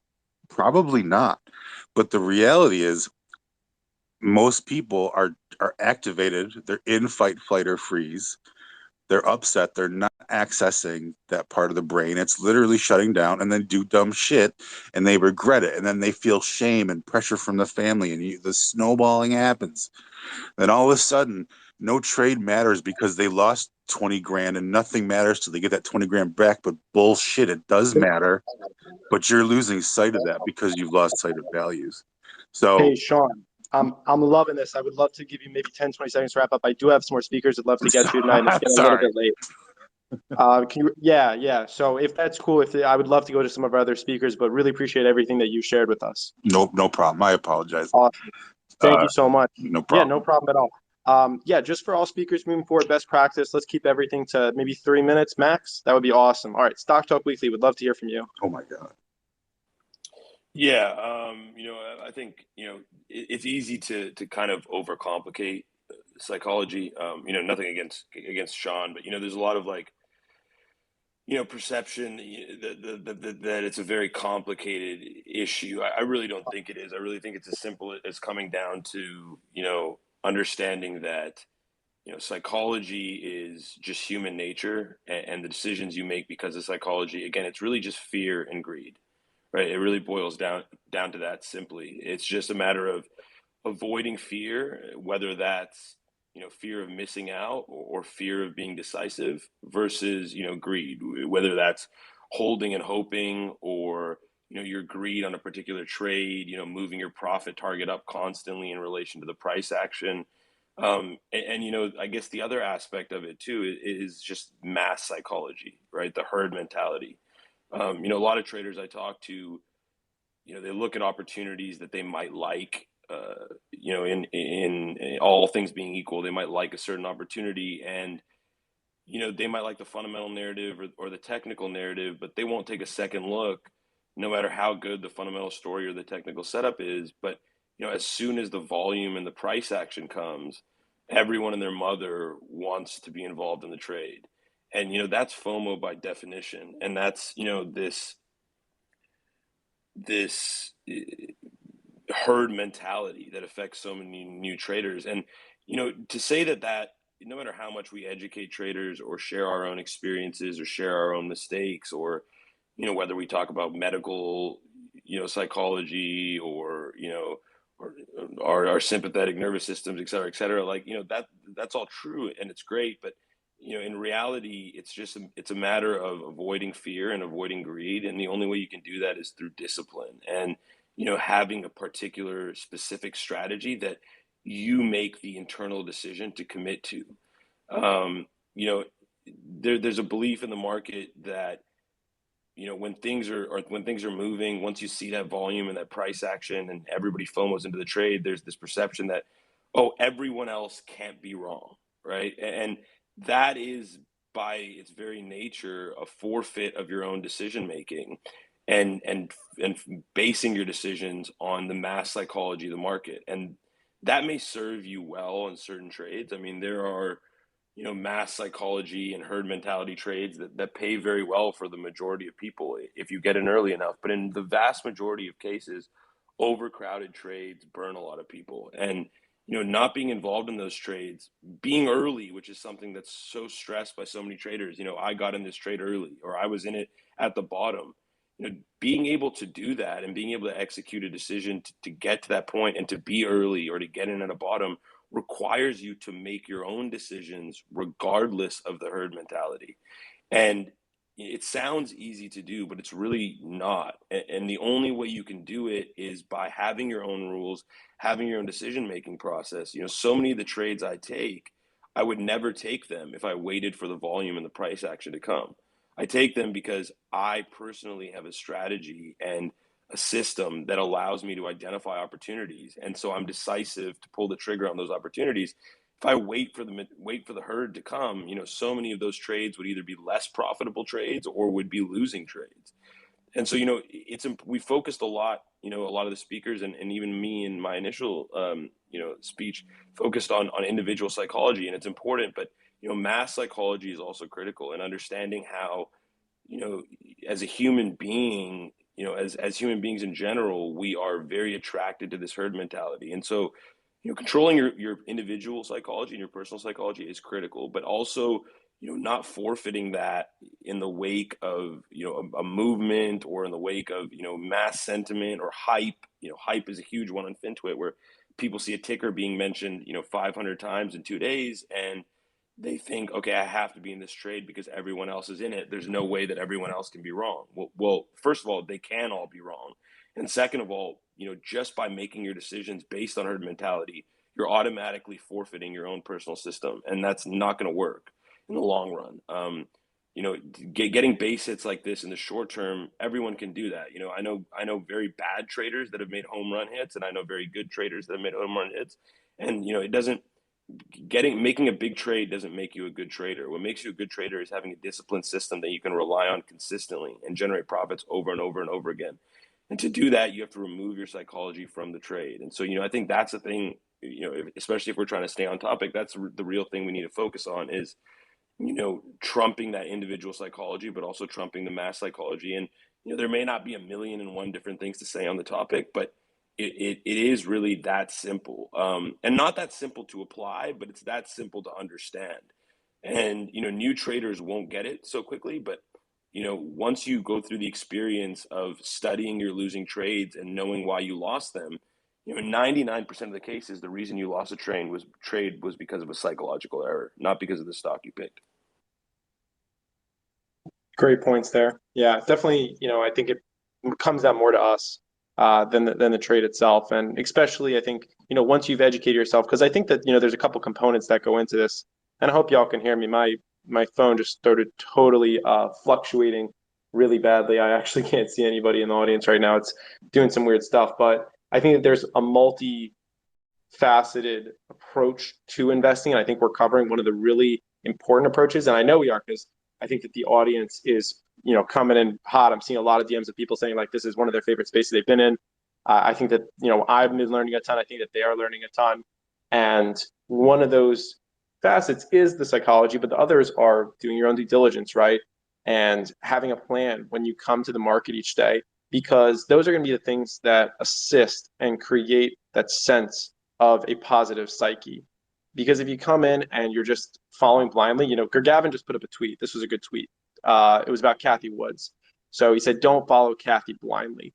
Essentially, yesterday, Kathy Woods bought, I don't know, hundreds of thousands of dollars of Zillow stock, and then she sold today at like a 50% loss. She sold like $3 million. I mean, she was adding to her position. So again, that's a proven leader of our generation right there. And if you just YOLO'd into it, you probably aren't very comfortable with it. So don't get comfortable with just following other people into things. Learn to do your own due diligence, right? And that way you can be extremely comfortable. And then you can take kind of the advice from Stock Talk Weekly right there with what he was saying. Also, shout out to my mother who's in the audience, who's a big mindset person, who's DMing me, and she should come up and accept my speaker invite and come speak with us. But if she doesn't want to, that's fine too. I know it's late. Bring her up here. She I'm got paper trying. hands. No, Mama Blacksburg has diamond hands. She's been holding Dogecoin for a long time. Not your mom, I meant Cathy Woods. Oh, Kathy Woods. Yeah, Kathy Woods has major paper hands. Yeah, even with Skull, she bought at 50 and took a 60% loss. The only reason she's up in the last 5 years is Tesla and Square. That's it. Nothing else. All the other picks are trash. Even Yeah, Palantir, she's dumping it every single day.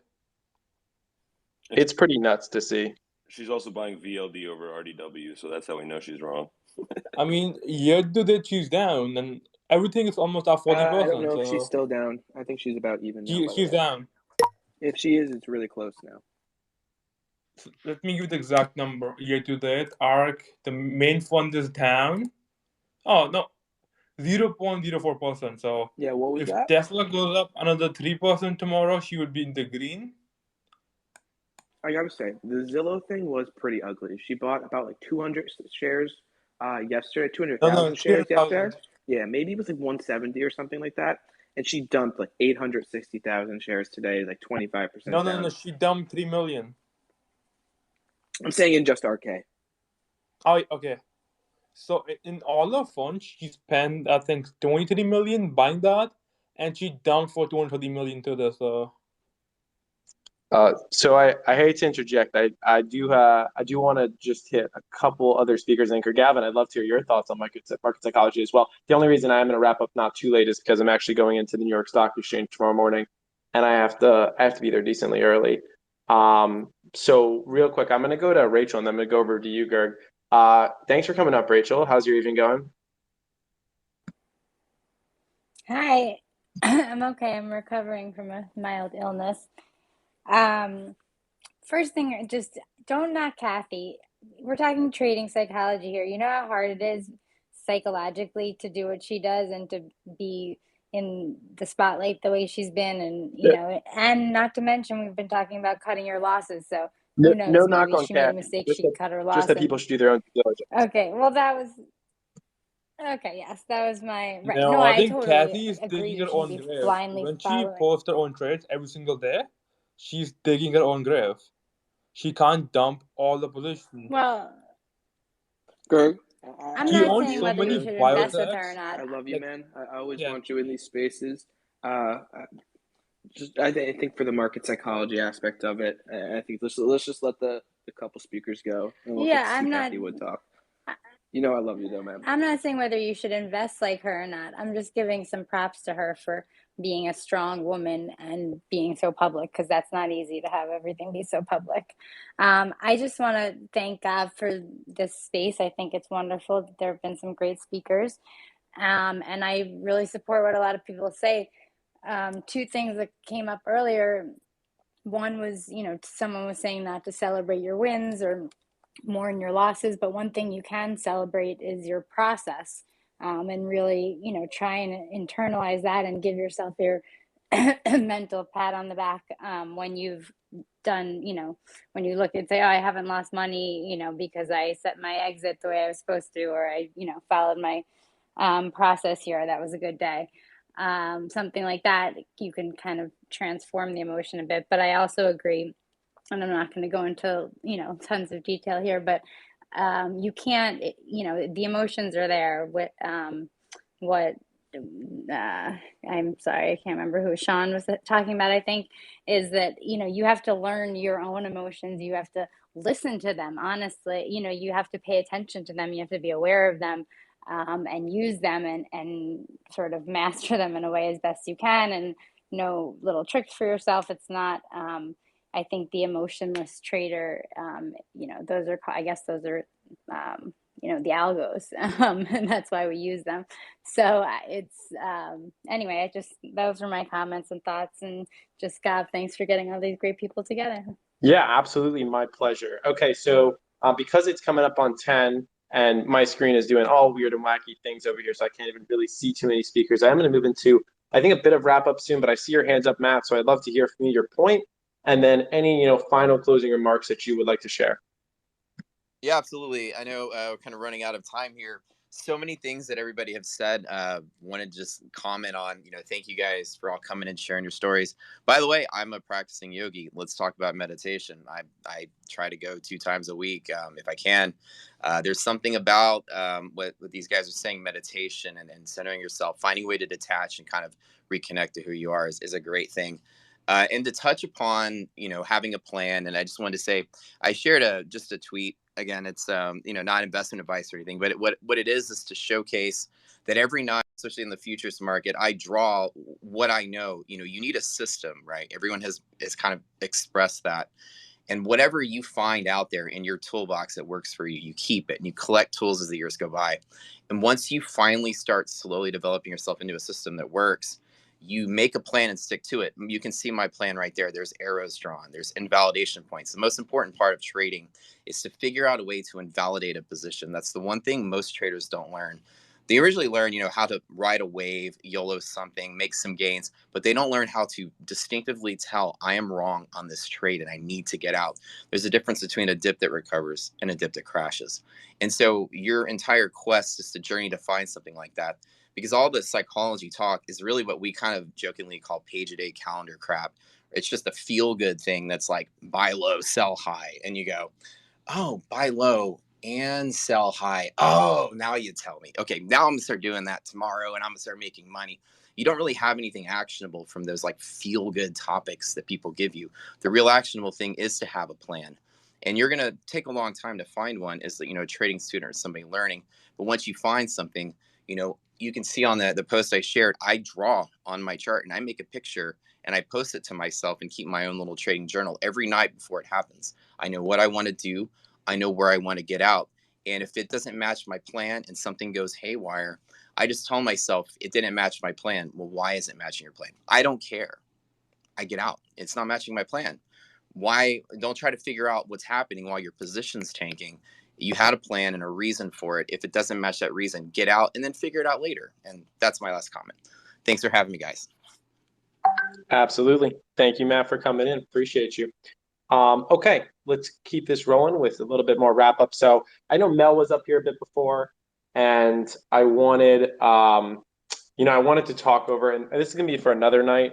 By the way, also my space is still glitching. Can't see really the speakers. I'm like trying to figure it out, but I want to talk over at some point, probably next week, crowd think, because we're all kind of in this bubble right here with FinTwit where we're bouncing ideas off each other. But when we come up in the space and everyone's like, oh, all this, and it's good to have some back and forth. And, I think that there's a lot that goes into it. So with that being, also, if anybody's requesting, I totally can't see like anybody requesting to speak. That is also a problem that's going on right now. That's why I'm just rolling with my speakers that are up here right now.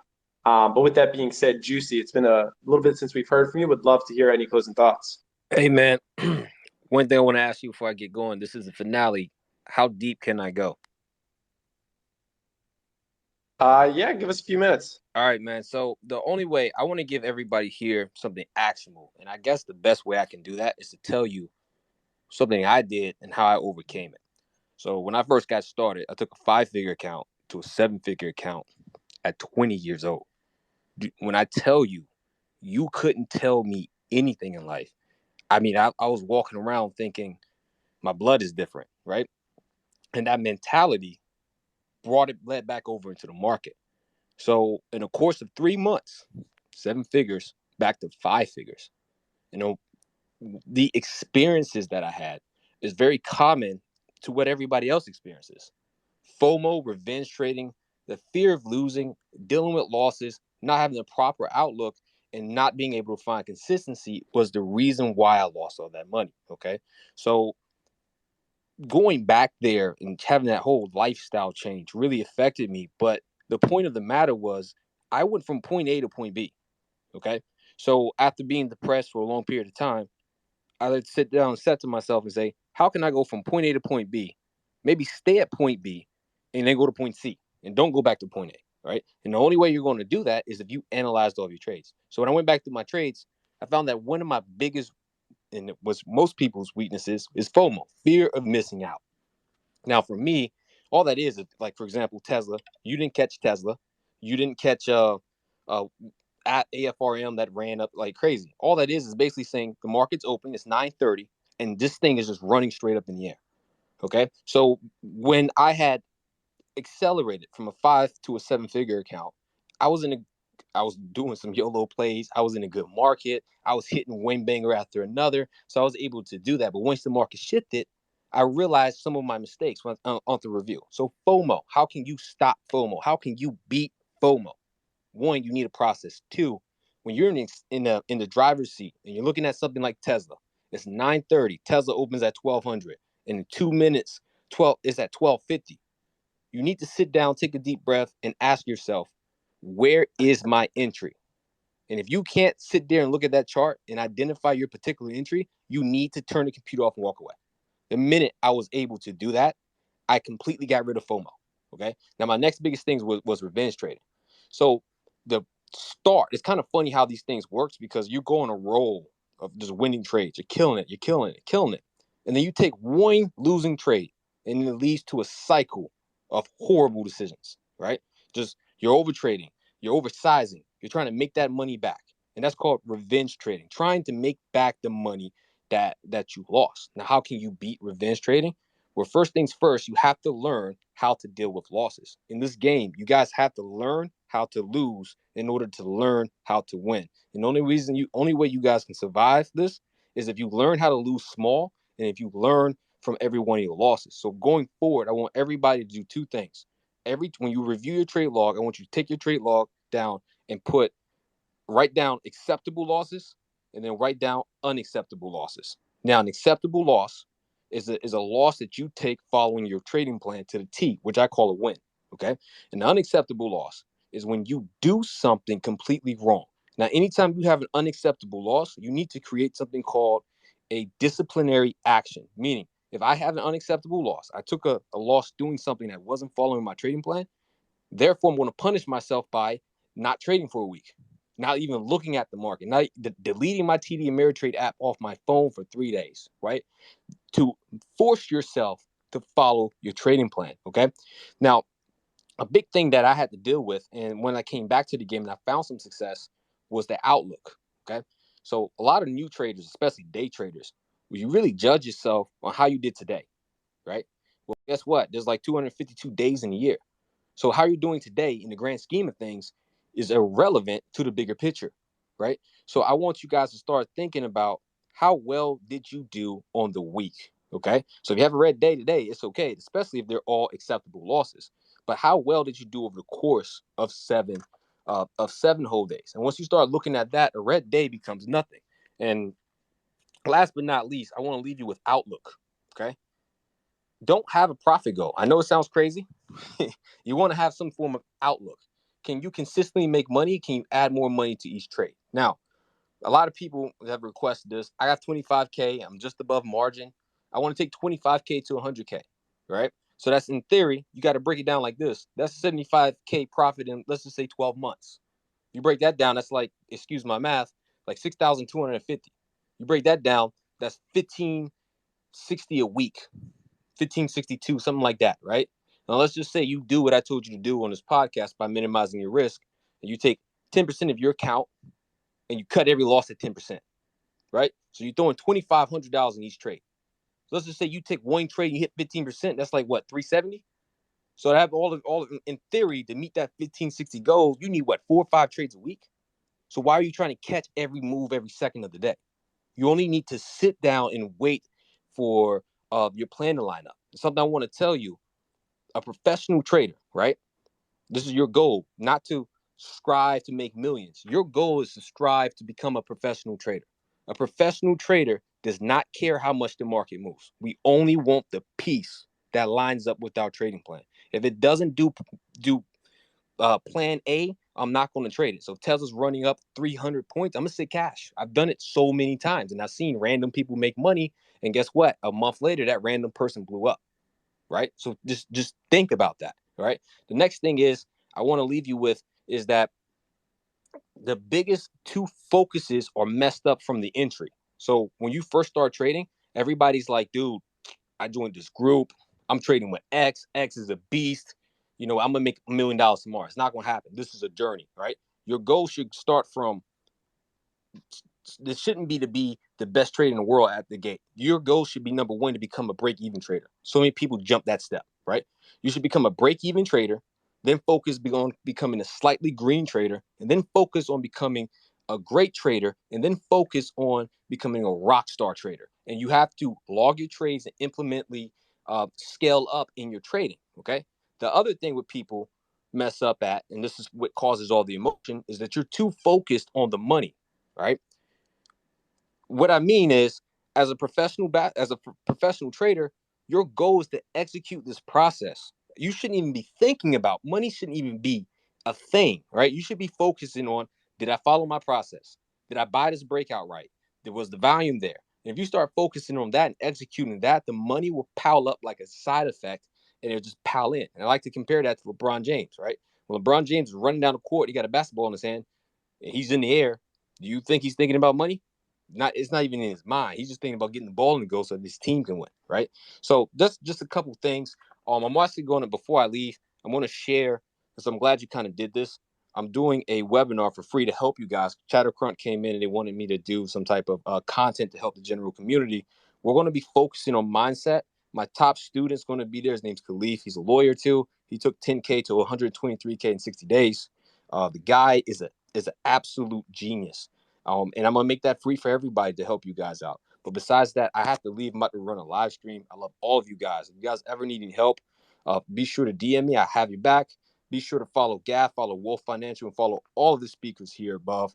But besides that, I'm out, guys. You guys have a good one. And catch me on the Juicy, Wolf app. quickly. I'll see you Juicy, guys quickly. later.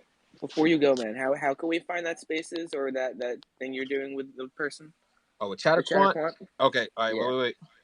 Let me just, I'm gonna throw it in the, you tweet and you add it to the Spaces.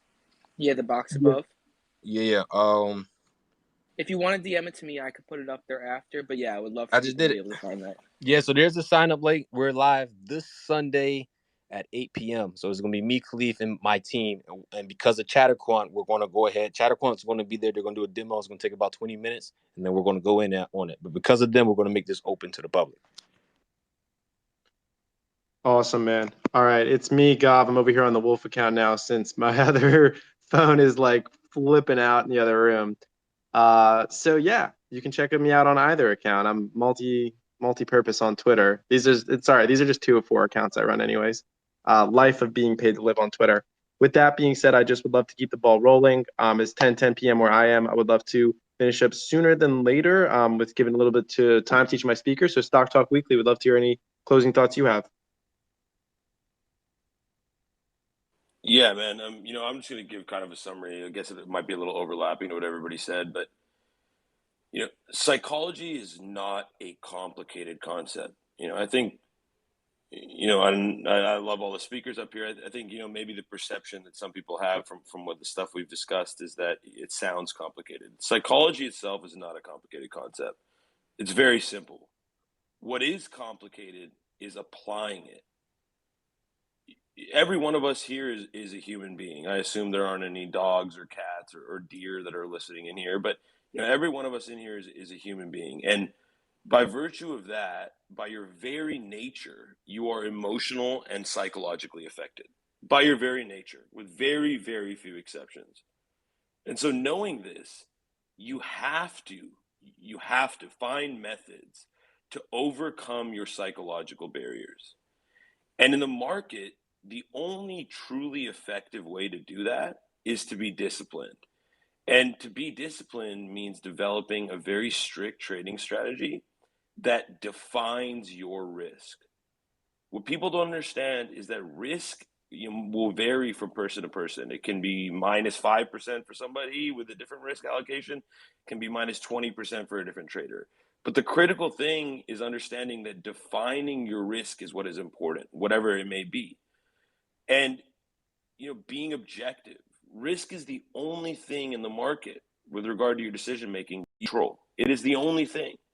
You can't ascertain if a stock is going to go up or going to go down. But what you do have is full control over how much you lose. That is what defining risk means.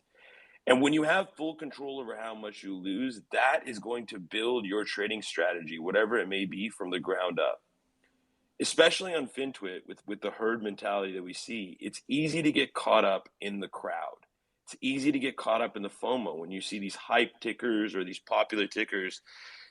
And what can prevent you from falling into this trap is purely discipline and a trading strategy. People think, especially newer traders think, the questions I often get are about education and experience. People think that education and experience are all you need to be a successful trader. This is not true. I know traders who are fundamental and analyst genius or technical analyst geniuses who can't grow an account to save their lives. Why is that? That itself tells you how critical your discipline and trading strategy and psychology is. The only thing that will make you a less emotional decision maker is discipline. Period. End of story. That's the only thing. Discipline is the only thing that can overcome emotions consistently. Yeah, you might have a day where you can wake up and say, I'm not going to be emotional today. And maybe for that one day it'll work. But overall, if consistently you want to execute a trading strategy that works over and over and over again, the only thing that can overcome your emotion is your discipline. And, psychology, once again, it's not complicated. It's the application of it that is.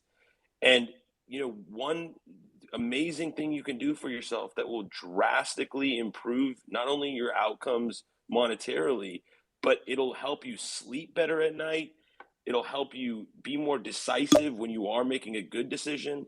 It'll help you be less hesitant when you're, FOMOing or being greedy or being fearful, is just establishing. And again, do not fall into the other mentality of thinking that your trading strategy has to be what someone else's is, right? Like a lot of the spaces that I'm on as well, I share my trading strategy, right? But like Danny's trading strategy or Stock Market News or Gav or Day Trader Paradise or whoever it is that's speaking, we all trade differently, and different strategies can work for different people. But the fundamental thing is knowing that you have a strategy. And people often tell themselves over and over again, yeah, I have a strategy. I do things this way. But overwhelmingly, what happens is people don't really follow their strategy. They have exceptions to the rule. They have emotion. They have stocks that they become emotional about, right? They have, opportunities that they become emotional about. You can go into the market every day. I tell people this: if you're a technical trader, you can go through the market every day and find hundreds of opportunities, hundreds that have great technical setups. Are they all good trades? No. You can find hundreds of opportunities that have great fundamental setups. Are they all good trades? No. And knowing that, taking those trades and controlling your risk is the only thing you can do to improve your quality of outcome and consistency of outcome. So just continually remind yourself of this. Everyone knows that psychology affects your decision making. That's not a mystery. What is the mystery of the people who are willing to sit down and develop a trading strategy and then stick to it in a disciplined fashion? If you do that alone, again, doesn't matter what your risk allocation is, doesn't matter where your upside targets are, just having a strategy, whatever it may be, will drastically, and I mean drastically and immediately, improve your trading outcomes. And I can almost guarantee you that. And when I look at all the comments I get on people who are bag holding or FOMOing, or they get into a trade and they take a 20% loss that turns into a 40% loss that turns into a 60% loss, these are all psychological mistakes. And that's why it's so critical. So if you're a trader who's going through the day-to-day motions and you've made a lot of money, even, I don't care how much money you've made or how much percent your account is up year to date. Markets change, Federal Reserve policy changes, sentiment changes, volume allocations change. The market is constantly shifting and rotating. And what works for you one year may not work for you another year. And the only way to guarantee consistency, especially for people who want to do this full time, and even if you're not doing it full time, even if you're working a 9 to 5 and doing this on the side, whether you're a trader or an investor or a day trader or a swing trader or an options trader, whatever the hell you are, I do not know. And again, I'm a young guy. I'm only 28 years old, but I've been doing this for 10 years. And I know people that have been doing this for 20 years. Some of my mentors have been doing this for 50 years. I do not know a single trader that has done this consistently and profitably without being disciplined. Not one. literally 0 exceptions. And so once you understand that, you as a trader, not having a strategy, not having a specific strategy, you are robbing yourself of opportunity. And that alone should, I hope, motivate people to sit down. You know, a lot of people here have mentioned note taking and studying your losing trades. That's absolutely important. But also study your winning trades. What happens when you get that 1,000% runner? Does that mean you killed it? Yeah, sure, monetarily you might have. But a lot of times when people are getting those massive runners, it's because of a lack of discipline, actually. You know, and Juicy said this earlier. There are losses that I take personally that I'm more proud of than some of the winners that I take, where I know I forfeited my discipline and my risk allocation and took a big winner. There are losses I take where I followed my strategy and took a loss. And that to me is a better trade than a trade where you took a massive win and did not follow your strategy. So again, I'll repeat one last time. Psychology and the application of psychology is not complicated. What is complicated is building a system to overcome those psychological barriers. And so if you spend the time and do this, I can guarantee you the consistency of your outcomes will improve. 100%. I think that you did a great job there. And sorry, I didn't mean to go with you last after I saw your comment, but I'm obviously back on this account and I'm running in between 2 rooms and also running a computer. So there is a lot going on, but I completely agree with what you said there. And I think the point that you made there with like even the greatest traders, right? Like everybody's going to have that bad day. Everybody's going to have that bad trade. And honestly, some of the greatest traders have much bigger losses in single days than a lot of people in this audience have ever experienced in their life, but it's all about how you move forward from that. And I think that's exactly what we've covered here tonight. Also, want to reiterate this once more because there are literally so many DMs, and I just want to make sure that getting through these as efficiently as possible. I do have a Spaces calendar. I put all my spaces on. It makes it very easy for you to see. You can add it to your Google Calendar. When you send me your email, just let me know if you want to be on the Spaces calendar, as well as let me know if you want to be on my newsletter and Stock Market News' newsletter, because that's what I'm asking people there. So like some people want one, they want the other. If you've already asked for one and you want another, just shoot that over to me. And that way I can just make it a little easier because it's honestly going to take me about 2 hours to respond to all these DMs. And I'm very happy to do it. But just if y'all can make my life a little bit easier, that'd be great. And if you haven't already DM'd and you want to be on the calendar or you want to be on the newsletters, feel free to hop in those DMs. I will make sure to get to these tomorrow. It's no problem at all. I love chatting with people. I just want to make it as efficient as possible. With that being said, we'd love to go to you, Danny. Yeah, absolutely. First, I just want to thank everybody that's still in the crowd. 2.5 hours later, we still have over 500 people listening in. So I think that's just a testament to the knowledge that's being dropped tonight. Gav, we definitely need to get some kind of regular, I don't think it needs to be weekly, but maybe a monthly trading psychology space. I think that's really warranted. I think this is really undervalued and underappreciated, this aspect of trading. So I think a lot of stuff has been said. I don't think it needs to be repeated. So what I'm going to do is I'm going to leave you off with a couple of thoughts like I like to do now with these spaces. We've been talking a lot about trading psychology, and Stock Chart was just talking about discipline. So I'm going to drop 2 names for you about discipline. Number 1, and these guys have 2 things in common, 2 big things in common. The first guy, David Goggins. The second guy, Jocko Willink. What are the 2 things they have in common? Number 1, they're both New York Times bestsellers. And number 2, they're both ex-Navy SEALs. So why is that important?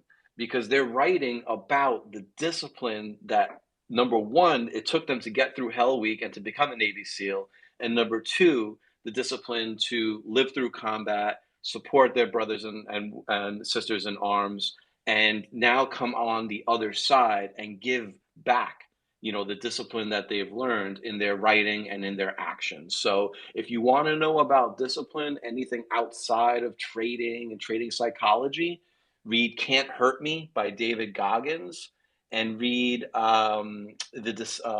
Discipline Equals Freedom by Jocko Willink. Jocko's also got another one, Extreme Ownership.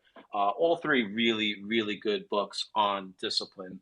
And I'm going to leave you all off with this. I shared this on the last spaces, so if you were on that, I would apologize for reiterating this, but I just posted the top 10 books to read for thinkers or wannabe thinkers.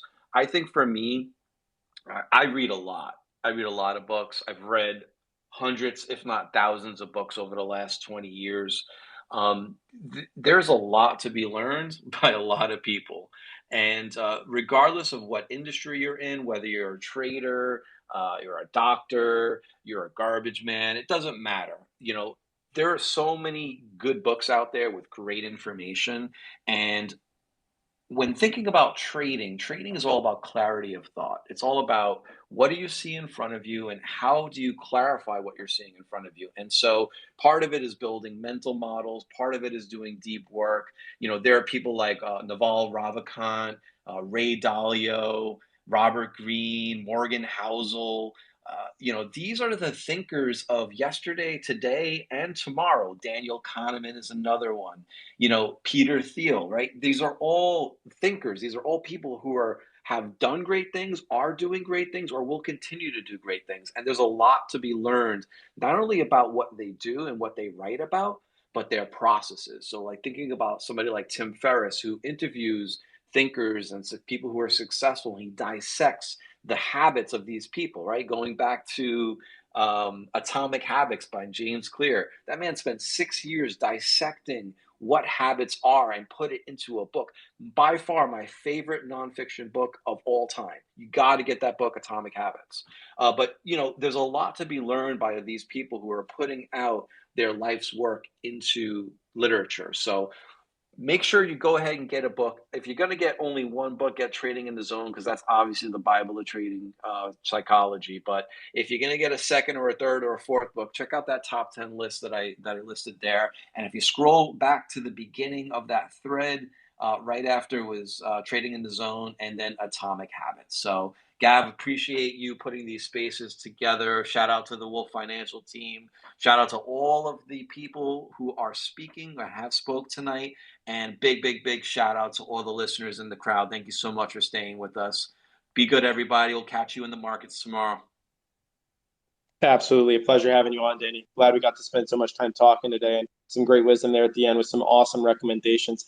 And thank you to the Wolf team. Yeah, we're definitely trying to be out here. For anyone who's wondering why I get to kind of sit on spaces all day, this is literally my full-time job. I'm blessed. I run social medias for Wolf Financial. So whether that's on here or other platforms, and I get to do a lot of Twitter spaces with that. So if you're enjoying that, make sure you're following that Wolf account. Just got it to 30K, I guess 31K now. It's been a journey working with it. So now trying to build this one up to hit 10K on this account as well. And just going to keep these spaces rolling. And again, as they keep going, I think they get better. I've been able to wiggle my way into a lot of different really cool connections who I'm bringing onto these spaces, bringing on people who have never done spaces before, who I've never really shared in a public free space like this. And that is my ultimate goal, right? I'm so early on in this investing career. I just want to get educated. And it's a blessing that so many people can do it with me as a group.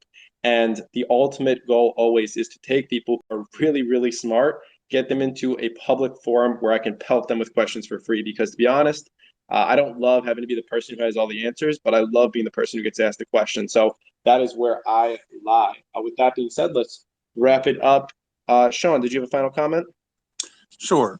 First, thanks for having me, and apologies to my fellow speakers for taking a long speech when I first got on.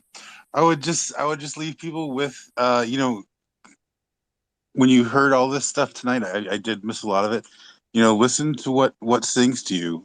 Frankly, there's things I couldn't disagree with more, but it doesn't matter, because of what sings to you, what resonates with you is what matters. What approach that person puts out there, if that's what speaks to your soul, go with it. That's what psychology is, individual to all of us, and we all are affected differently, and go with that. Trust your guts on what you heard tonight, and follow up on what really resonated with you, and stay green, and best of luck to everybody. Absolutely. Appreciate you, Sean. All right, we're going to the best co-host out there, Stock Market News. Evan, thanks for chilling with me. I think we did like 4 or 5 hours of spaces the other day across this one, the one before it, the one earlier in the day. You've been an absolute trooper on here. For anyone who's unfamiliar, Stock Market News is how you get the news, the breaking news for free without having to pay for Benzinga Pro. You just follow his account and turn on notifications. So with that being said, we'd love to go to you, Evan. No, I appreciate that, man. I love being on these spaces. Always so much to learn. Make sure you check out all the speakers that God brings up here. They're always amazing. They're always super insightful. This is such a great topic. I think it's something that needs to be done again.